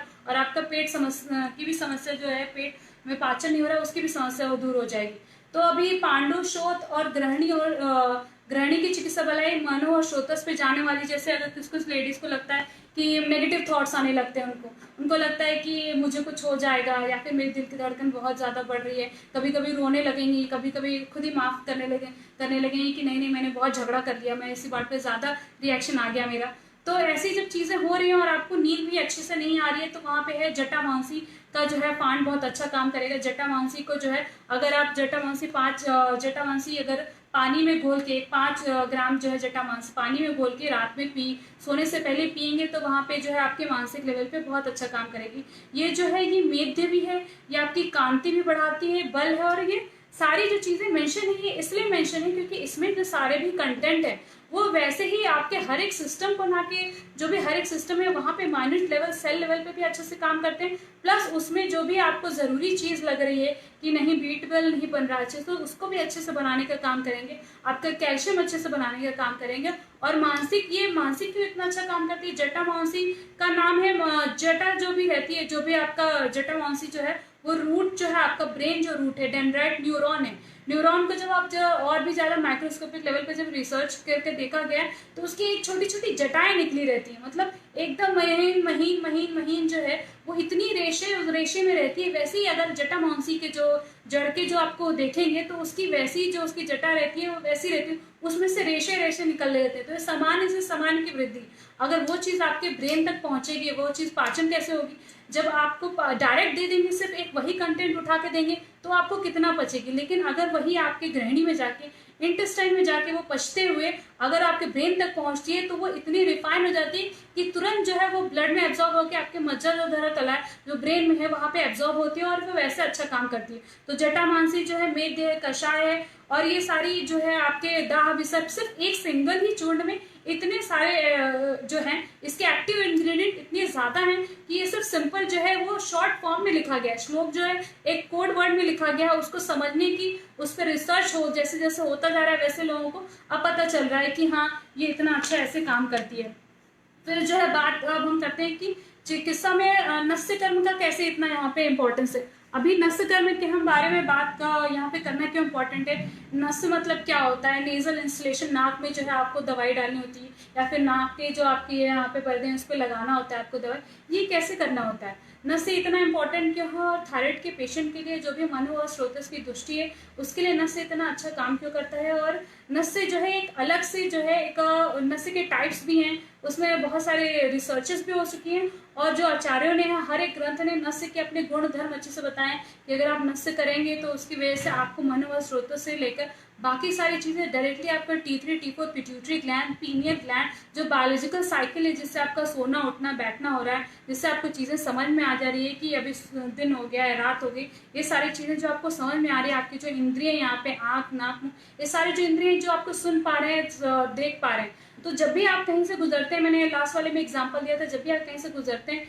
तो आपको बहुत जल्दी अगर स्मेल आ जाती है तो वो चीज़ आपको पता चलने लगती है कि हाँ ये चीज़ होगी, आपके दिमाग में इमेजिन हो जाती है। तो नाक में जो है आपके जो है सारे के सारे जो भी है ब्रेन से रिलेटेड जो भी नर्व्स हैं आर्टरीज हैं वो नाक के थ्रू भी जो हायर चैनल्स है वहां पे भी कंट्रोल होता है उसका। आपको जब भी एक छोटा सा एग्जांपल लेते हैं, जब भी कोई एक्सीडेंट हुआ या फिर ऐसे आप गिर गए, नाक से खून आ गया या फिर आपके कान से खून आने लगा, तो जो भी रहता है मोहन डॉक्टर है तो बोलता है कि आप जो है ब्रेन के बारे में थोड़ा सा विचार कर लीजिए कि कहीं ये ऐसे तो ब्रेन के ऊपर कोई इफेक्ट नहीं हुआ। मतलब क्या है इसका, जो आपका लिम्बिक सिस्टम है, जो ऑल्फैक्टरी रिसेप्टर्स है यहाँ पे वो आपके ब्रेन चैनल से भी रिलेटेड हैं, ब्रेन से भी कनेक्टेड है पूरे। यहाँ पे इतने सारे चैनल्स हैं कि अगर आप सिंगल यहाँ पे अगर कोई भी नस्य कर्म मतलब हम जो है नस्य के बहुत टाइप्स हैं, कभी कभी चूर्ण देते हैं, तो यहाँ से जो है कीमो रिसेप्टर्स जो है आपके डायरेक्ट ब्रेन में जाने का काम करते हैं और वो जो है आपके पिट्यूटरी ग्लैंड, आपके हाइपोथैलेमस, और जो बोलते हैं ना कि लेट रिजल्ट आता है कि जो हम ये सारे आयुर्वेद में लेट रिजल्ट आता है, लेट रिजल्ट की जैसे आप लाइन ऑफ ट्रीटमेंट देखें, जैसे पेशेंट की कंप्लेंट होगी अगर आप उसको नस्य देते हैं तो वैसे थायराइड की पिट्यूटरी ग्लैंड पे रूट कॉज क्या है नस्य का यहाँ देना क्यों है, क्योंकि ये रूट कॉज कहाँ से थायराइड ग्लैंड इफेक्ट हो रही है आपकी ब्रेन से हो रही है। अगर हाइपोथैलेमस नहीं कंट्रोल कर पा रहा है तो उसको याद कौन दिलाएगा, अगर जटा मांसी है या फिर यहाँ पे बच्चा है, बच्चा जो है ब्रेन इसमें जो कंस्टिट्यूएंट है वो ब्रेन पे बहुत अच्छा काम करते हैं, इसलिए इसका भी तेल बच्चा तेल देते हैं, ब्राह्मी तेल दे देंगे।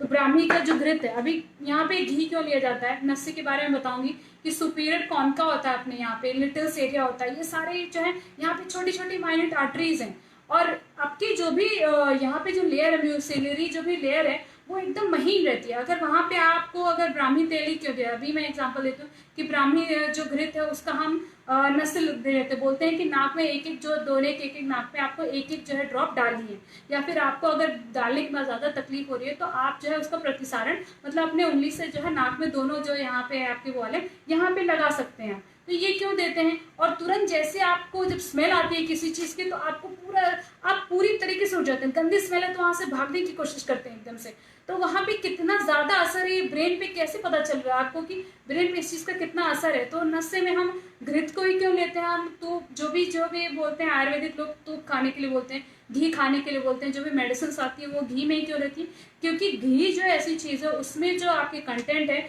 वो जो है आपका लिपिड बेस रहता है। लिपिड बेस जो है आपकी बॉडी में जो भी चीजें हैं, आपकी जो ब्रेन सेल्स है वो लिपिड बेस को जल्दी से एब्जॉर्ब करती हैं, और जो घृत रहता है वो ब्लड ब्रेन बैरियर को क्रॉस करके, अब ये घृत जो है वो शुद्ध देशी गाय का होना चाहिए, क्योंकि उसकी जो क्वालिटी रहती है वो आचार्यों ने सभी ने बताया कि वो लघु रहती है, रसायन रहती है, और इजिली आपके ब्लड ब्रेन बैरियर को क्रॉस करके आपके ब्रेन सेल्स को, आपके न्यूरॉन्स को वो पोषक तत्व पहुंचाने की देती है। तो ब्राह्मी, अगर मैंने ब्राह्मी की जो कंटेंट है, अगर सिंगल ब्राह्मी अगर है उसके जो कंटेंट है, या फिर जटामांसी है या वचा है, या घृत के फॉर्म में जब आप इसको डिकॉक्शन बना के घृत के फॉर्म में जब देते हैं, नस्य के थ्रू देते हैं, तो डायरेक्ट आपके नासाई शिष्यों द्वारा भी, बहुत ही फेमस लोग है आयुर्वेदिक स्टूडेंट और सभी वैद्यों को पता है कि नाक जो है आपके पूरे जो है आपके दिमाग का वो द्वार है, वहां उस द्वार से अगर आप द्वार पे अच्छी चीज अगर आपको मिलती है, अगर गंदी चीज आती है, स्मेल वैसी आती है, तो आपको ब्रेन को पता चलता था, वो गेट पे पता चल जाता, आप उस चीज को कर देते, बैन कर देते हैं। वैसे ही अगर ये चीज आपके द्वार से जो है इजिली जो है नेजल इंस्टॉलेशन जो है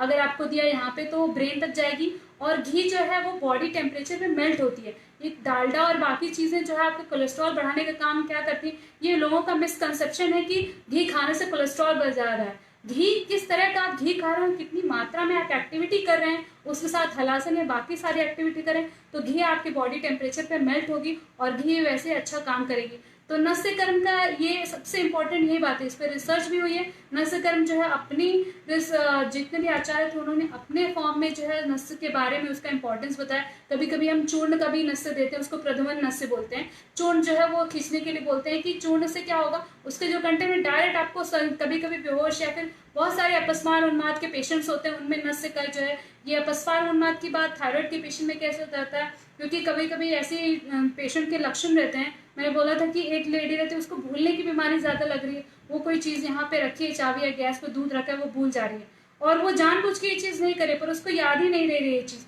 तो वहां पे उसके ब्रेन को जो है न्यूट्रिशन की जरूरत है, जो चीज उसके खाने के थ्रू उसको नहीं मिल रही है, वैसे पोषक तत्व अगर हम डायरेक्ट उसको घी के फॉर्म में, घी से अगर नेजल इंस्टॉलेशन दे दें, तो यहाँ पे वो पिट्यूटरी ग्लैंड पे काम करेगा, आपके पीने ग्लैंड पे करेगा। हाइपोथैलेमस को जो है बॉडी का टेम्परेचर, हाइपोथैलेमस जो है आपका वो बॉडी का टेम्परेचर, ठंडी किसी को ज्यादा लगती है, गर्मी किसी को ज्यादा लगती रहती है, या फिर जल्दी से जल्दी यूरिन जाते रहते हैं, तो ये सारी चीजों को मेंटेन करवाने का काम करता है आपका ये सिस्टम जो है। यहाँ से सारी आपके पैरासिम्पथेटिक जितनी भी नसें हैं वो पूरे आपके बॉडी में गई हुई है। एक सिर्फ यहीं से थायराइड ग्लैंड यहीं से रिलेटेड है, या पिट्यूटरी ग्लैंड सिर्फ यहीं से रिलेटेड है, हार्मोन्स को सीक्रेट कैसे कराएंगी। तो ये सारी चीजें जो है नस्य के थ्रू, नस्य इतना इंपॉर्टेंट हो जाता है। लिम्बिक सिस्टम आपका जो भी है, या फिर पैरासिम्पथेटिक नर्व्स जो है, सारे इस पे अच्छा काम करते हैं। आपके केमिकल सेरोटोनिन, गाबा सेल्स हैं, इन सबको जो है अगर आप एक न्यूट्रिशन प्रोवाइड करेंगे तो नस्य के फॉर्म में प्रोवाइड करेंगे, और ये इजीली आपके ब्लड ब्रेन बैरियर को क्रॉस करके, इस पे सारे रिसर्च हो चुके हैं। ये ऐसे ही कोई तथ्य नहीं है जो बोला जा रहा है कि ये नस्य इतना अच्छा काम करता है। नस्य जो है पार्किंसन, अल्जाइमर जो भी डिजीज रहती है उसमें भी नस्य बहुत अच्छा काम कर रहा है। अभी ये व्याधि ये होती क्यों बेसिकली, क्योंकि जब आपको शरीर का ध्यान देना था, धातु का आपका क्षय होता जा रहा है, पर आपने उसके साइड बाय साइड ऐसी कोई चीज खाई नहीं कि आगे चल के जो भी आपके स्टेम सेल्स हैं, जो ये सिस्टम काम कर रहा है, उसको कोई पोषण मिले। जैसे जैसे उसका पोषण कम हो जाता है वैसे वैसे वो काम करना बंद कर देती है चीज। तो अगर ये सारी चीजें अगर आपके डेली रोजमर्रा की नस्य लेते रहेंगे, या फिर नॉर्मल जो है आपके प्रेशर पॉइंट्स हैं, अगर आप अभ्यंग का भी मैं बताऊंगी लेटर ऑन, तो नस इसीलिए बहुत अच्छा यहाँ पे इतना इंपॉर्टेंस हो जाता है नस का देना। और नस जो है थायराइड पेशेंट के लिए बहुत जल्दी से जल्दी उसको रिजल्ट मिल जाता है, और जो भी उसको तनाव ऐसे लगता है, डिप्रेशन में लग रही है कोई चीज, तो जटामांसी जो है एंटी डिप्रेसेंट भी काम करता है। ब्राह्मी तेल भी जो है एंटी डिप्रेशन की गोली लेने से बेटर है कि डायरेक्ट जो है आप जो है अपने मज्जा धातु को, आपके ब्रेन में जो चीज कमी पड़ रही है, जो आपको लग रहा है, उसको न्यूट्रिशन, हर एक सेल को, न्यूरॉन को जो है उसको अच्छे से काम कराने के लिए उसको जो न्यूट्रिशन चाहिए वो आप डायरेक्ट दे रहे हैं वहां पे। अपना पाचन सिस्टम भी अच्छे कर रहे हैं। पाचन सिस्टम अच्छा करने की वजह से आपने थायराइड हार्मोन में जो आयोडीन, ट्रायोसिन, जो बॉन्ड बनने के बाद से आयोडीन और पूरे बॉडी सर्कुलेट करके वो यकृत, प्लीहा सारी जगहों से जाने के बाद से आपके ब्रेन तक पहुंचे वो चीज, उसके पोषक तत्व को आप वहीं पे अच्छे से पूरा कर देते हैं। इसीलिए यहाँ पे लाइन ऑफ ट्रीटमेंट जो है आयुर्वेद में बोलते हैं बहुत लेट रिजल्ट आता है। आप इस सारे ही अवयवों की जो है, जो भी इसका कार्य है, उसको आप जो है वो कम करके आते हैं। इस वजह से आपका मूल व्याधि पे जाके अगर काम करेंगे तो रिजल्ट अच्छे से आएगा। यहाँ पे बात होती है कि आपको पूरे पूरे लाइफ टाइम आपको गोली खानी पड़ती है थायराइड की। यहाँ पे ऐसा नहीं होगा। आप जितने अच्छे से निदान परिवर्जन, पहले ही बताया था स्टार्टिंग में ही मैंने बताया था कि चिकित्सा का बेसिक सूत्र है कि निदान परिवर्जन कराना बहुत जरूरी है पेशेंट का। निदान परिवर्जन अगर आहार विहार, उसका रूटीन, डेली लाइफ अगर आप अच्छे करेंगे, प्लस ऐसे रसायन कोई भी जो सपोर्टरी मेन को सपोर्ट करिए, आपके डाइजेस्टिव सिस्टम को सपोर्ट करिए, वैसी कोई मेडिसिन खाएंगे तो फिर आपको, और ये मेडिसिन के फॉर्म में लेने के बजाय कि इसकी शरीर को आदत हो जाएगी, ये चीज ना सोचते हुए जो भी न्यूट्रिशन है ये आपको इससे मिलने वाला है, और जो न्यूट्रिशन, जो द्रव्य आपके में लैक कर रहा है वही द्रव्य अगर इस प्लांट में ज्यादा है तो उसको देंगे तो आपकी बॉडी अच्छे से काम करेगी। व्याधि संकर जो भी आपकी है, पांडु की भी चिकित्सा हो जाएगी। एक सिंगल ड्रग में ही सारे गुण धर्म है जो आपकी पांडु ग्रहणी है और सारे ही इस सिस्टम पे अच्छा काम करेगी। फिर ट्रीटमेंट के बारे में मैं बताऊंगी कि मैंने बोला था कि कॉमन अमूमन लोग क्या सकते हैं, अगर घर में आप क्या ले सकते हैं जिसकी वजह से आपको आगे चल के थायराइड हो भी ना, या फिर आपके ब्रेन के जो सेल्स हैं या फिर आपका पाचन तंत्र है वो अच्छा है, अगर थायराइड लग रहा है किसी को, तो ये सिर्फ होम रेमेडीज के तौर पे ना समझ के आप पहले वैद्य के पास जाके अपना पूरा एक बार वो केस लेने के बाद से आपकी प्रकृति जानने की कोशिश करें कि किस धातु या किस दोष की वजह से आपका जो है आपके सिस्टम में बिगड़ना हो रहा है, इस वजह से डिसबैलेंस हो रहा है और उसको बैलेंस कैसे करना है। ये एक बार तो जाके किसी भी वैद्य के पास आप जाके किसी भी अपने, जैसे ही आप एक पहला लाइन ऑफ ट्रीटमेंट लिया तो सेकेंड और थर्ड के लिए आप बहुत सारी चीजें घर में स्टार्ट करते हैं। एक वैद्य के पास जाके अपनी प्रकृति जानिए, अपने पूरे सिस्टम को जानिए, आपका दिनचर्या कैसा होना चाहिए, ऋतुचर्या कैसा होना चाहिए, आपका खाना कैसे पचना चाहिए, ये चीज पूछिए, क्या चीज आपको फॉलो करनी है, क्या चीज नहीं फॉलो करनी है, ये आपके लिए रिस्ट्रिक्शन वाली चीज है या बहुत पुरानी चीज है, इसको ना सोचते हुए एक सेकंड थॉट देने के बाद वैद्य के पास जाके पूछें, और सिर्फ वो सिर्फ काली धनिया मिर्ची ये सब ले लेंगे और थायराइड दूर हो जाएगा, थायराइड होम रेमेडी के तौर पे आप ठीक कर लेंगे। इतनी अगर आसान व्याधि रहती तो लोग जो है डॉक्टर के पास जाके वो उसका हार्मोन डायरेक्ट लेते ही नहीं, सिर्फ घर में ये चीज आपकी ट्रीट हो जाती। आप व्याधि अगर आपको हो गई है तो उसको कैसे जड़ से खत्म करें, उसके लिए वैद्य के पास जाए और आगे चल के बीमार ना हो, ये फिर से रिकरेंट ना हो, इसलिए आपको वैद्य के पास जाना है। वैद्य के पास जाने का मतलब ये नहीं है कि आपको ये बहुत दिन लग जाएगा, चीज असर कैसे होगा, हार्मोन से तो अपना काम चल जा रहा, हार्मोन से काम चल जा रहा था। मैंने पहले सेशन बोला था कि उसके बाद भी 1 साल बाद या 6 महीने बाद जैसे हार्मोन की पिल्स ले, आप जैसे हार्मोन लेते हैं, थायरोक्सिन जो भी टैबलेट आपके थायराइड की टैबलेट चलती रहती है, वो जब आप लेते रहते हैं तो वो चीज ठीक रहती है, लेकिन 6 महीने बाद 1 साल बाद आपका बाल झड़ना, आपका वेट करना वैसे होती है, क्योंकि बॉडी ने तो डिटेक्ट कर लिया है कि आर्टिफिशियल तौर पे आ रहा है, आपके पाचन तंत्र पे तो कोई काम ही नहीं हो रहा, आपके लिवर को अच्छा करने के लिए काम नहीं हो रहा, वहां पे जो कोलेस्ट्रॉल जो है आपके बॉडी में बढ़ता जा रहा है और वो कोरोनरी आर्टरी में बढ़ती जा रही है चीज, आपने खान पान वैसे ही रखा हुआ है, थोड़ी थोड़ी चीज आप अवॉइड कर रहे हैं कि नहीं बहुत ज्यादा ये नहीं खाऊंगी, एक्सरसाइज रखा नहीं, थायराइड की गोली खा रही हूँ, बाकी चीजें नॉर्मल है, मेरा हार्मोन का लेवल है नॉर्मल। लेकिन समस्या कब बढ़ जाती है, जब ऐसे रोजमर्रा की जिंदगी में भूलने की बीमारी, या फिर बहुत ज्यादा वेट गेन हो रहा है, आपका बाल बहुत ज्यादा झड़ रहे हैं, या फिर कुछ लोगों को कुछ चीजें सहन नहीं होती है, मानसिक तनाव बहुत रह जाता है, तो जब ये चीज आती है तब आप सेकंड थॉट सोचें कि नहीं मुझे इसके लिए जाना चाहिए। तो इन सारे जो भी द्रव्य जो भी मैंने अभी दिखाए हैं आपको, इन सारे द्रव्य में वो जो बेसिक आपके पाचन तंत्र को अच्छे करने से लेकर बाकी जो गुण धर्म है उसके, वो सारी ही जगह पहुंच के आपके बॉडी को नॉर्मलाइज करते हैं, आपका सिस्टम बेसिक मूल पे काम करते हैं, और उसके अलावा जो भी एक एक सिस्टम है उसकी व्याधि उसको भी शुद्ध करने का काम करते हैं। वहां से डिटॉक्सिफिकेशन वर्ड सबको पता चल गया। तो वैसी चिकित्सा जो है कि आयुर्वेद ने बताया कि शोधन और समन चिकित्सा है। शोधन चिकित्सा मतलब क्या हुआ, श्रवण चिकित्सा मतलब है, श्रवण चिकित्सा में मतलब कि दीपन पाचन मेडिसिन, मतलब ऐसा आहार रस खाएं जिससे आपकी जाटर अग्नि जो है आपका डाइजेस्टिव सिस्टम अच्छा बने। फिर उसमें व्यायाम बताया कि आप एक्सरसाइज कैसे करिए, फिर आपको धूप लेने की कितनी जरूरत है, उसके बाद से आपको ये बताया गया है कि आप किस तरह का आहार कर रहे हैं, वो एक चीज श्रवण चिकित्सा में आ जाती है। फिर आप कैसे मानसिक लेवल पे आप कैसे काम करें उस पर आ जाती है। तो ये एक एक चीज जब आपकी रूल आउट रहती है, और श्रवण चिकित्सा इतना इंपॉर्टेंट क्यों है यहाँ पे, इंटरनली जो भी सिस्टम है उसको पहले ठीक है। शोधन चिकित्सा से तो आपकी बॉडी, शोधन मतलब पंचकर्म उसमें आ जाता है कि मतलब अपनी जो भी दूषित जो भी दोष है बहुत ज्यादा बढ़ गया, उत्क्लेशित अवस्था में है, अब उसको शरीर से एकदम, जैसे कोई बाल्टी अगर वो पूरी भर गई है तो पूरी भरने के बाद से उसको अब एकदम भरने के बाद बाहर से बॉडी से आपको उल्टियां हो रही है या फिर आपका पेट अनडाइजेस्टेड है, कॉन्स्टिपेशन है, ये बहुत ही ज्यादा चरम पे जब ये स्थिति पहुंच गई है तब आपको जो है इसको कैसे कम किया जाए उसके लिए जो है शोधन चिकित्सा तुरंत दी जाती है, ताकि आपको इंस्टेंट इससे रिजल्ट मिले और व्याधि जो है जो दोष उत्क्लेशित हो वहीं पे समन हो जाए। उसके बाद से आपको दिनचर्या और ऋतुचर्या और आपको सभी तरह की अलग अलग तरह की जो भी हर्ब्स हैं वो दिए जाते हैं। तो पंचकर्म का जो पार्ट था वो नस्य भी था, उसमें शिरोविरेचन वाले शिरोधारा देते हैं हम। शिरोविरेचन ये गन है, मतलब इस गन में जो है आपके इंटेलेक्ट से, मेमोरी से ये सारी चीजें जो भी हैं उसको बाहर मेध्य द्रव्य, ये सारे जो बताए इसको जो है हम सारे मतलब जितने भी आचार्य हैं जिन्होंने सारा अपने रिसर्च में अलग अलग जो भी गुण धर्म थे उसके हिसाब से हर एक द्रव्य को अलग अलग कैटेगरी में डिवाइड करके मेध्य द्रव्य दिया जाता है। मेध्य मतलब जो इंटेलेक्ट को बढ़ाने वाला है। इंटेलेक्ट से मतलब होगा सिर्फ आपकी इस सिस्टम पे काम कर रहा है, नर्वस सिस्टम पे, ऐसा बिल्कुल नहीं है। ये आपके डाइजेस्टिव सिस्टम से लेकर वहां से स्टार्ट होगा, आपके रिप्रोडक्टिव सिस्टम से लेकर आपके लिवर को लेकर आपके हार्ट से हर चीज को, लंग्स को, हर एक चीज को अच्छा, और फिर जाके जो है आपके थायराइड ग्लैंड और ये आपके पीनियल ग्लैंड, पिट्यूटरी ग्लैंड, इन सब का भी अच्छे से काम करवाएगा और बॉडी को जो है आपके इक्विलिब्रियम में लाने की कोशिश करेगा। इसलिए शोधन चिकित्सा में जैसे डिटॉक्सिफिकेशन में सकता है कि कभी कभी क्या होता है दोष बहुत उत्क्लेशित अवस्था में हो जाते हैं तो यहाँ पे वमन कराते हैं। वमन मतलब क्या होता है कि अगर वमन में जो आपको मेडिकेटेड मेडिसिन दी जाती है और कुछ दिन का आपको पालन बताया जाता है, पथ्य बताया जाता है, उस हिसाब से आपको उल्टियाँ करवाई जाती है अमूनन भाषा में। उल्टियाँ कराने का मतलब ये है कि आपको कमजोरी आ जाएगी, वैसा कुछ नहीं आता। मतलब पेट में जितनी भी अशुद्धि है आपका कफ जितना बढ़ा हुआ है वो यहाँ पे डायरेक्ट यहाँ पे कफ का स्थान है, ये पूरा आपका कफ का स्थान है, यहाँ रक्त का स्थान है। तो इसकी जो अगर कफ दुष्टि की वजह से अगर ये व्याधि हो रही है तो वहाँ पे उसका तुरंत इलाज करने के लिए हम जो है डिटॉक्सिफिकेशन वमन चिकित्सा देते हैं। बस्ती चिकित्सा देते हैं जब आपकी बॉडी में कोई चीज आपके इतना बल नहीं है, बॉडी में आपको इतना ज्यादा लग नहीं रहा है कि आपको शक्ति है, तो वहाँ पे बस्ती चिकित्सा देते हैं। दूध जो है ये बहुत ही अच्छा रसायन काम करता है, एक आहार ही है पूरी तरीके से जिसमें सारे ही तत्व हैं इसमें।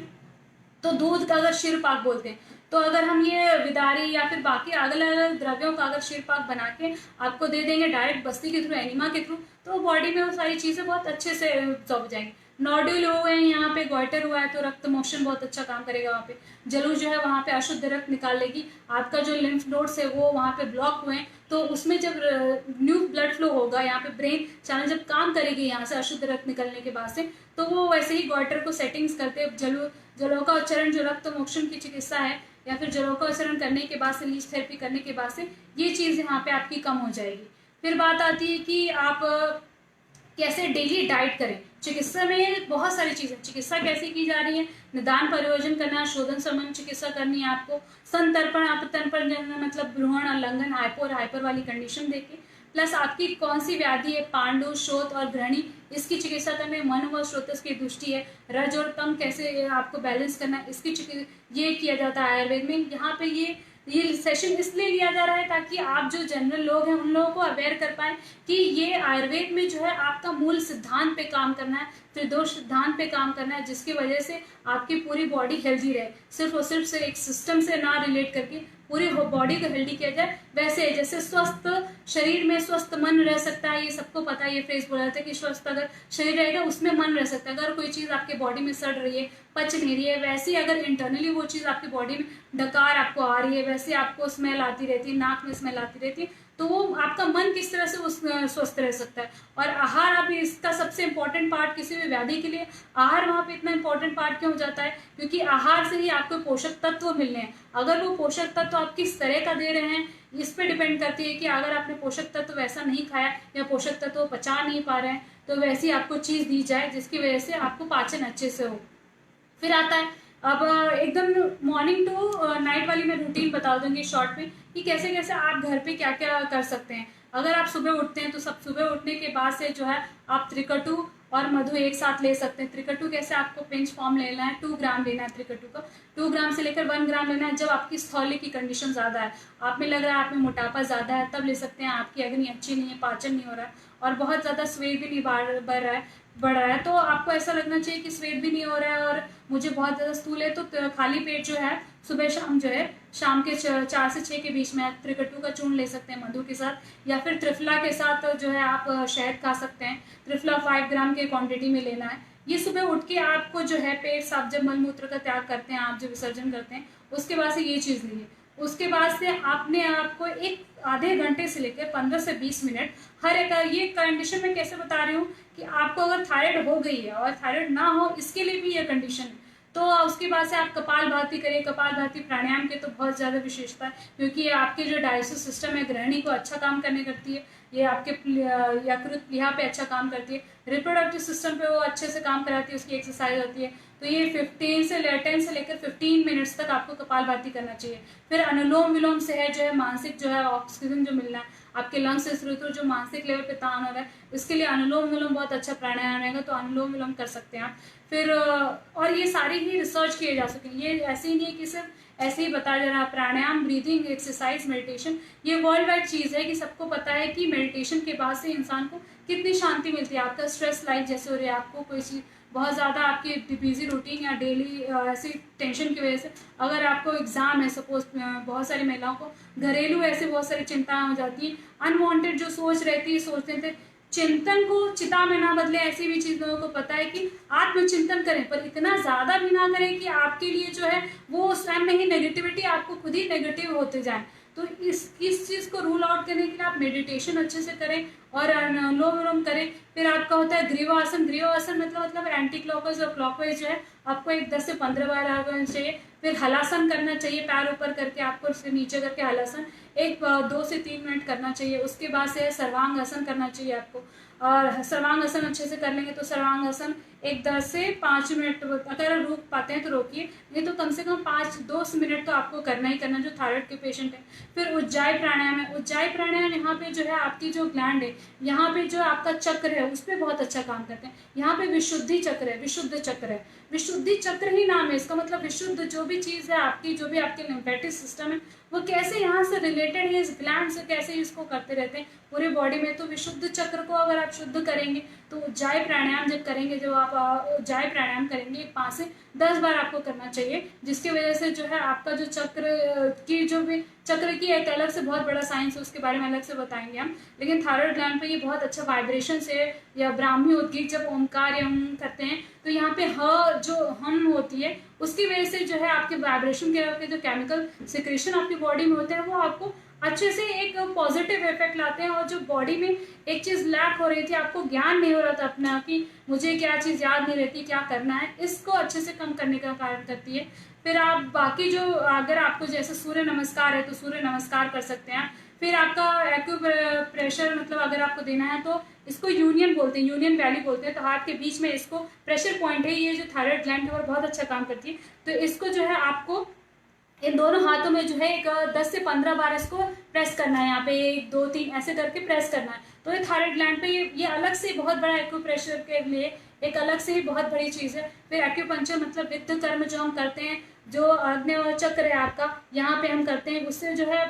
आपकी पीलिंग ग्लैंड जो है वो एक्टिवेट होती है। आपको जो चीज़ सो गई है, आपके बायोलॉजिकल क्लॉक जो डिस्टर्ब है वो यहाँ पे बहुत अच्छे से काम करती है। अग्निकर्म भी करते हैं हम कभी कभी, जब पेशेंट को बहुत ज़्यादा ऐसे मानसिक लेवल पे वो बहुत ज़्यादा स्ट्रेस आउट हो जाता है, तो अग्निकर्म भी यहाँ पे बहुत अच्छी चिकित्सा की जाती है। फिर मैंने आपको बताया कि सुबह खाली पेट क्या करना है। अगर कोई बहुत ही कृश है, मतलब बहुत दुबला पतला, उसकी एनर्जी नहीं है, वेट बहुत कम कर रहा है, थायराइड के पेशेंट में हाइपर वाली कंडीशन में है, तो वो जो है वो विदारी 5 से 10 ग्राम विदारी ले ले, और उसमें जो है दूध में वो खौला के, अगर 1 गिलास दूध है उसको आधा गिलास बनाने के बाद या दूध में थोड़ा मिक्स करने के बाद अगर उसको पीता है तो उसका जो है पूरे विदारी क्या है, जिसमें विदारी मेरे पास यहाँ पे विदारी जो है खत्म हो गया है, ये काफ़ी यूज़ होती है, क्योंकि विदारी में जो आपके जो नॉर्मल कार्बोहाइड्रेट है या फिर जो भी आपको अच्छे कार्बोहाइड्रेट की आपको भी ज़रूरत है, जो आपके बॉडी के थ्रू निकल जा रहे हैं, तो इसके लिए बहुत अच्छा काम करती है ये चीज़। फिर हो गया आपको ये दूध में ले सकते हैं, अगर आपको हनी में ले सकते हैं, आप विदारी को हनी के साथ खा सकते हैं, और अगर आप चाहें तो इसको जो है ब्राह्मी तेल या फिर वचा तेल ये सब के, या बादाम के साथ, ये इसके साथ ले सकते हैं। फिर सुबह उठ के जो है खाली पेट आप रात का भिगोए 4-5 बादाम ले सकते हैं। अभी जो है हमारा ऑलमोस्ट 1 घंटा हो रहा है, तो अभी लास्ट की जो भी है मैं बताती जाऊँगी आपको जल्दी जल्दी कि कैसे डेली आप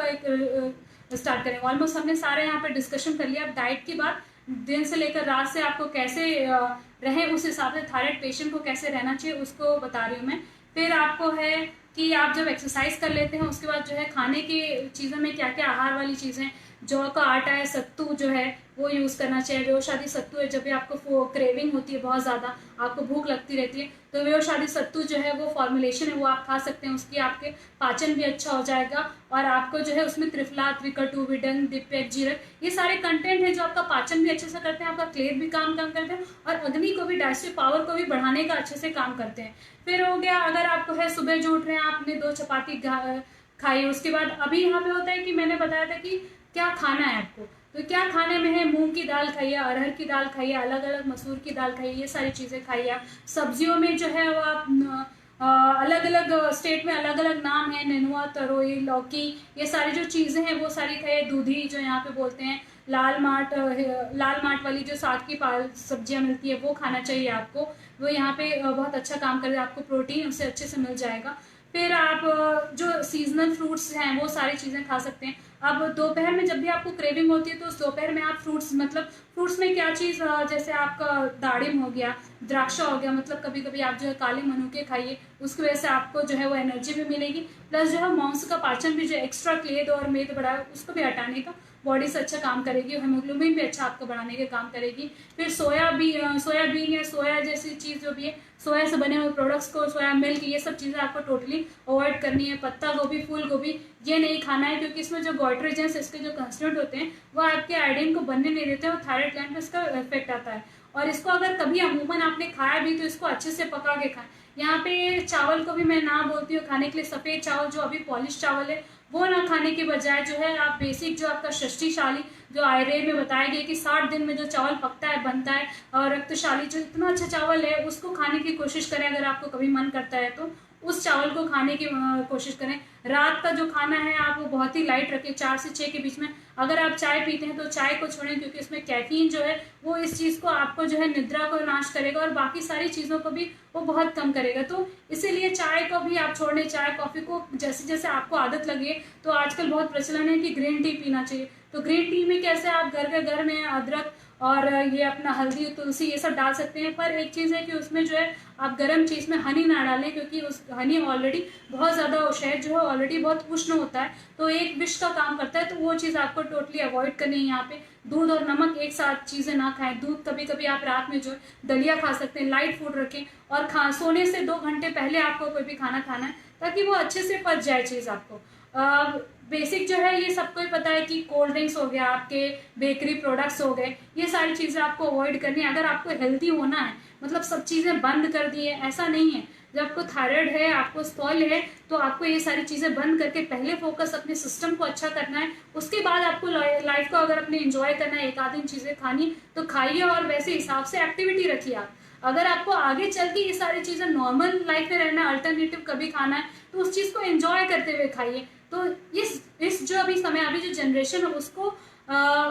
योगा आसन, किसी भी तरह की एक्टिविटी, मतलब कैसे, अगर आपको चलना अच्छा लगता है तो चलिए, लेकिन कोई ना कोई जो है एक्टिविटी करिए। म्यूजिक सुनना अच्छा लगता है तो म्यूजिक सुनिए, वो भी मानसिक लेवल पे बहुत अच्छा काम करती है, क्योंकि जो वाइब्रेशन होते हैं तो उसमें पॉजिटिव नेगेटिव जो भी चीज़ें आपकी केमिकल रिएक्शन जो मॉडर्न में बताते हैं उसको कम करने का काम करते हैं। मानसिक लेवल पे अच्छे से आपको काम करने का मिलता है। आपको डांस अच्छा लगता है, आप डांस करिए, जिस फॉर्म में एक्सरसाइज कर सकते हैं। लेकिन योगा यहाँ पे पर्टिकुलर क्यों बताया गया है, क्योंकि उन मुद्राओं से जो भी आपका अवयव थायराइड ग्लैंड है वो उस पर काम करने वाला है। इसलिए आड़े टेढ़े आपको लगता है कि योगा करना कोई आड़ा टेढ़ा आसन है, ऐसा नहीं है। उस मुद्रा से आपका जो भाव रहता है, वो वहाँ की जो नसें होती है उस पर वो काम करती है। इसलिए योगा आसन यहाँ पे पर्टिकुलर कुछ उज्जाय प्राणायाम, उद्गीत है, ब्राह्मणी है, ये सारी चीजें, इतना ओमकार का जो जाप है वो करना। अगर आप किसी धर्म के हैं, जिस भी उसमें बिलीव करते हैं, तो उस जो देव शक्ति है उसके नाम से आप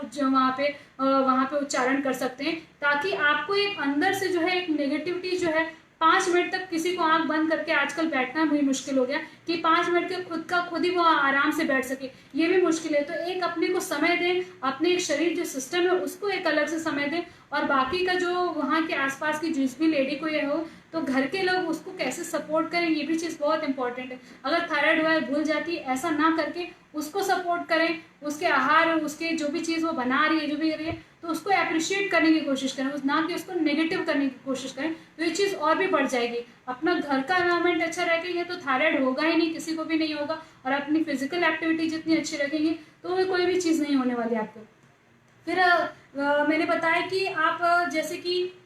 यहाँ पे मैंने हींग का बताया था, और अगर किसी को नींद नहीं आती है तो जटामांसी का मैंने पान बोल दिया था। फिर अगर किसी को डाइजेशन की प्रॉब्लम है तो लवण भास्कर चूर्ण ले सकता है, खाना खाने के बीच में भी ले सकता है, उससे अच्छा से खाना पच जाएगा। वो बाकी जो सारी चीज़ें हैं वो सारे अलग अलग जो द्रव्य हैं वो व्याधि, अगर आपका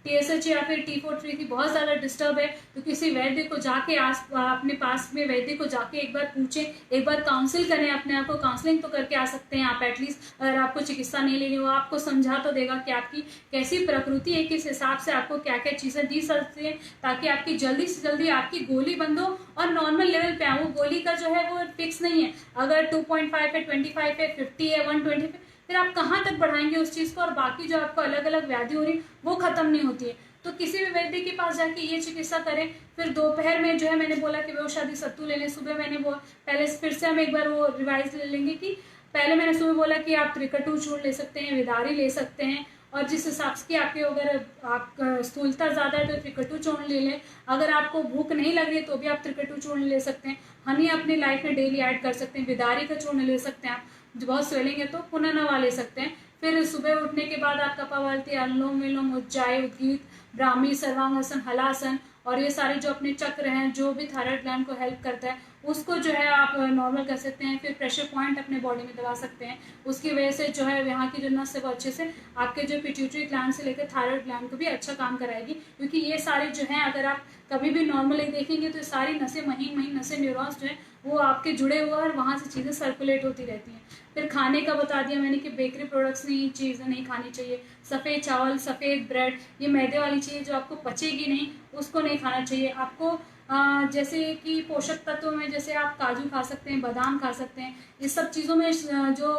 आपको अमूमन पता है कि मैग्नीज, कैल्शियम, ये सब चीज़ें तभी पचेंगी आपको, ये तत्व तभी आपके शरीर को लगेगा जब कोई आपका पाचन तंत्र अच्छे से रहेगा। तो अपने पाचन तंत्र को अच्छा रखने के लिए जो है फिजिकल एक्टिविटी रखें, जो आहार निद्रा ब्रह्मचर्य, आहार अच्छे से लें, नींद अच्छे से लें, और ब्रह्मचर्य को फॉलो करें अपने ऊपर की ये कंट्रोल करते हुए कि मुझे कहाँ कितना किस लिमिट में खाना है, ये चीज़ आपको पता होनी चाहिए। फिर सीजनल जितने भी फ्रूट्स होते हैं आप वो खा सकते हैं। और उसके बाद से आप ये लोगों को लगता है कि कीवी खा लेंगे, ड्रैगन फ्रूट, या अलग अलग खाने से बजाय जो नॉर्मल अपने देश के जो भी फ्रूट्स हैं अगर वो आप खाएंगे तो आपके स्वास्थ्य के लिए बहुत अच्छा रहेगा। गॉइट्रोनियन जो वाली चीज़ें थी वो अवॉइड करें, और सोयाबीन और पत्ता गोभी, फूल गोभी, ब्रोकली, ये सब जो सिस्टम वेस्टर्न सिस्टम को आपको अच्छा लग रहा है वो अवॉइड करें। अच्छे से जो भी सब्जी पका रहे हैं उसको अच्छे से पकाएं, उसके बाद उसको कंज्यूम करें ताकि वो आपके पाचन तंत्र को अच्छा करे। फिर दोपहर में भूख ज़्यादा क्रेविंग लगती है और वेट गेन आपका है ज़्यादा तो आप औषधि सत्तू को ले सकते हैं, वहाँ पे अग्नि को अच्छा करेगा। 8 बजे तक आपको एक मैक्सिमम जो है, आपको बहुत लेट होता है तो 8 बजे तक खाना खाइए, जितनी जल्दी रात का खाना खाएंगे उतने अच्छे से उसका पाचन होगा। आप जो है अगर कोई नॉनवेज खाता है तो उसके लिए जो है वो मांस रस जो भी है आपको ज़्यादा,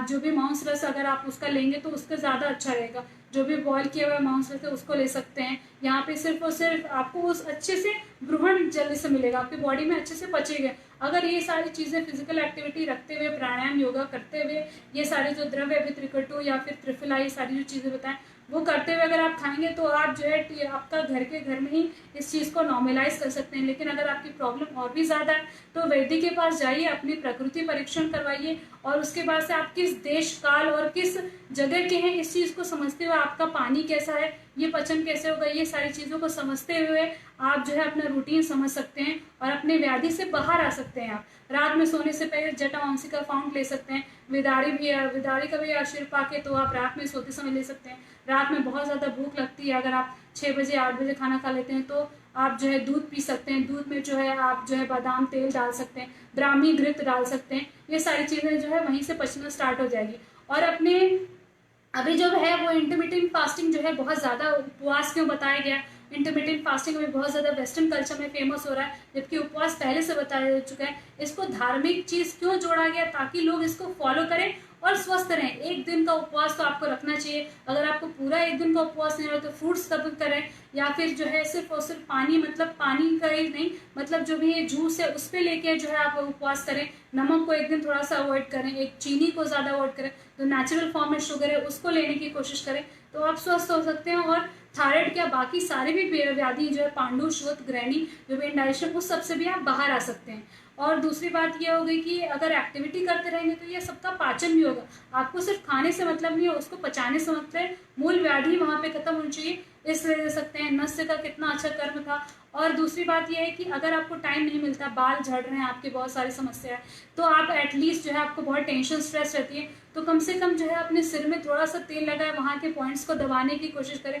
शंख प्रदेशी जो है उसको प्रेस करने का पॉइंट करने की कोशिश करें। जो भी है हाथ पैर में जो ये मैंने यूनियन आपके वाले लिए यहाँ पे इसको प्रेस करें। अपने जो पाद अभ्यंग वाली चीज़ बताइए, कर्ण में तेल नहीं डाल सकते हैं, अगर आपको सीचिंग होती है तो वो ना करते हुए एक सिर में तेल लगाएं, पाद अभ्यंग करें, मतलब अपने तलवे पे पैर पे है उस पर तेल लग रहे हैं। ये डेली चीज़ें करेंगे तो आपकी जो डेली स्ट्रेस टेंशन वाली भी जो समस्या है, इवन आपको चश्मा भी अगर लगा हुआ है तो क्योंकि आँख की जो नस गई है वो वहाँ के आपके पैर के अंगूठे से वहाँ पे, तो वहाँ पे प्रेस करेंगे तो आपके यहाँ से भी टेंशन रिलीज होगी और आँख की जो आपकी रोशनी कम हो रही है वो भी कम हो जाएगी। क्योंकि थायराइड की वजह से होता क्या है कि आपके हर एक जो सेल की है, वो हर एक जो अवयव की है वो जो दुष्टि होती जाती है, हर एक जगह पे बॉडी में वो दिखने लगता है। इसलिए ये इतनी व्याधि बढ़ी है और थायराइड के बारे में इतना अवेयर होना आपका ज़रूरी है। आपका दिनचर्या और ऋतुचर्या बदलना ज़रूरी है। और थायराइड की वजह से यहाँ पे मैंने पहले सेशन लिया था कि पीसीओडी हुआ अपना। पीसीओडी की समस्या क्यों होती है, पीसीओडी के होने का कारण क्या है, फिर ये थायराइड से लेकर वंध्यत्व तो कैसे पहुंच जाता है, मतलब क्या हुआ, इनफर्टिलिटी तक कई बार जो है लोगों को अबॉर्शन हो जाता है। ये सारी चीज़ें, थायराइड का लेवल बढ़ा रहता है। थायराइड का लेवल मेंटेन करना बहुत ज़रूरी है। और एक बढ़ते हुए जो आपका जो फीटस जो बच्चा है जो आपके पेट में जो बढ़ रहा है, जो उसकी ग्रोथ होने वाली है, उसके खुद के थायराइड अगर अच्छा होना है तो कैसे आपको यहाँ पे एक वंध्यत्व की जो लेडी अगर उसको हिस्ट्री है तो आपके मासिक काढ़े आते हैं कि हर महीने में जो है, अगर पहले महीने का बच्चा है तो ये द्रव्य क्या है, ये जो द्रव्य है जो आपकी बॉडी से मिलते जुलते हैं, अगर बच्चे में वो चीज़ बनने वाली है, पहले स्टेज में आ रहा है, उसका दिमाग बनने वाला है, तो उसके जो माइन्यूट सेल्स अभी तो बनने ही वाले हैं, अगर वो इस तत्व से बनेंगे तो वो कितना अच्छा रहेगा उसके लिए। उसको आगे चल के भी जो इम्यूनिटी के लिए आप रोते रहते हैं कि बच्चों की इम्यूनिटी के लिए मैं ये खिला दूँ, अलग से कोई और चीज़ दे दूँ, उससे अच्छा है कि जब वो बन रहा है, तैयार हो रहा है, तभी इस अवयव को जब जो भी उसका अवयव बनने वाला है उसके रिलेटेड जो भी चीज़ है, जटामांसी हो गई, ब्राह्मी होगी, बच्चा हो गई, ये सारी चीज़ें जब आप उसके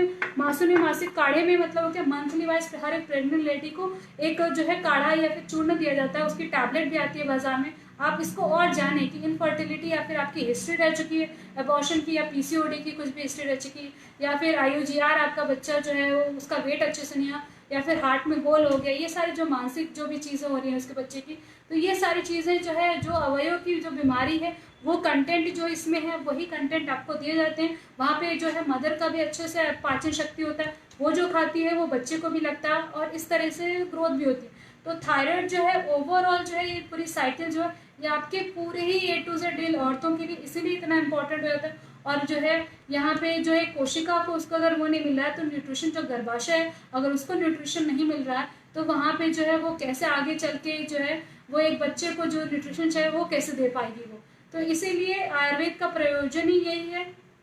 कि जो भी स्वस्थ है उसको स्वास्थ्य बनाए रखें, और स्वास्थ्य बनाए रखने के लिए उसकी जठर अग्नि, धातुओं की जो अग्नि है, हर एक रस धातु की जो अग्नि है, फिर रक्त धातु की अग्नि, ये जो सातों रस रक्त मांस में वहां तक पहुंचाने के लिए जो ये चीज़ें हैं वो कैसे कंज्यूम करेंगी। तो पीसीओडी या फिर पीसीओएस, थायराइड, ये सारी और इनफर्टिलिटी तक ये चीज़ कैसे पहुंच जाती है। कई लेडीज जो रहती है उनकी नॉर्मल कंडीशन होती है फिर भी उनको कंसीव नहीं होता रहता, तो आपका फॉलिकल रप्चर नहीं हो रहा है। जब बेसिक आपके जो भी चीज़ लगने वाली है, अगर न्यूट्रेंट लगने वाला है वो अगर आपके खाने से नहीं पच रहा है आपका, तो वो साइकिल आगे चल के बनेगी भी नहीं। तो इसी तरह से बहुत सारी चीज़ें हैं जो मैंने अपने हमारे विश्व के पेज जो है उस पर आप जाके देख सकते हैं, लाइन ऑफ ट्रीटमेंट भी बताई हो, इवन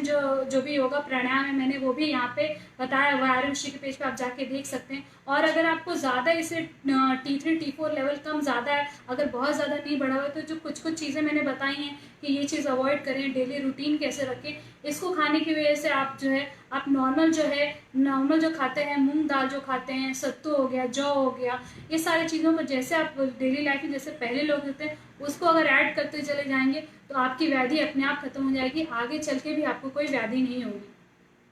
ठीक है, अगर आपको कुछ और क्वेश्चन पूछना होगा तो क्वेश्चन पूछ सकते हैं, या फिर बाद में जो है वीडियो में जब अपलोड कर दूंगी तो आप इस क्वेश्चन कमेंट करके आप क्वेश्चन पूछ सकते हैं, तो मैं आपके सारे आंसर भी दे दूंगी उस पर। ओके, धन्यवाद।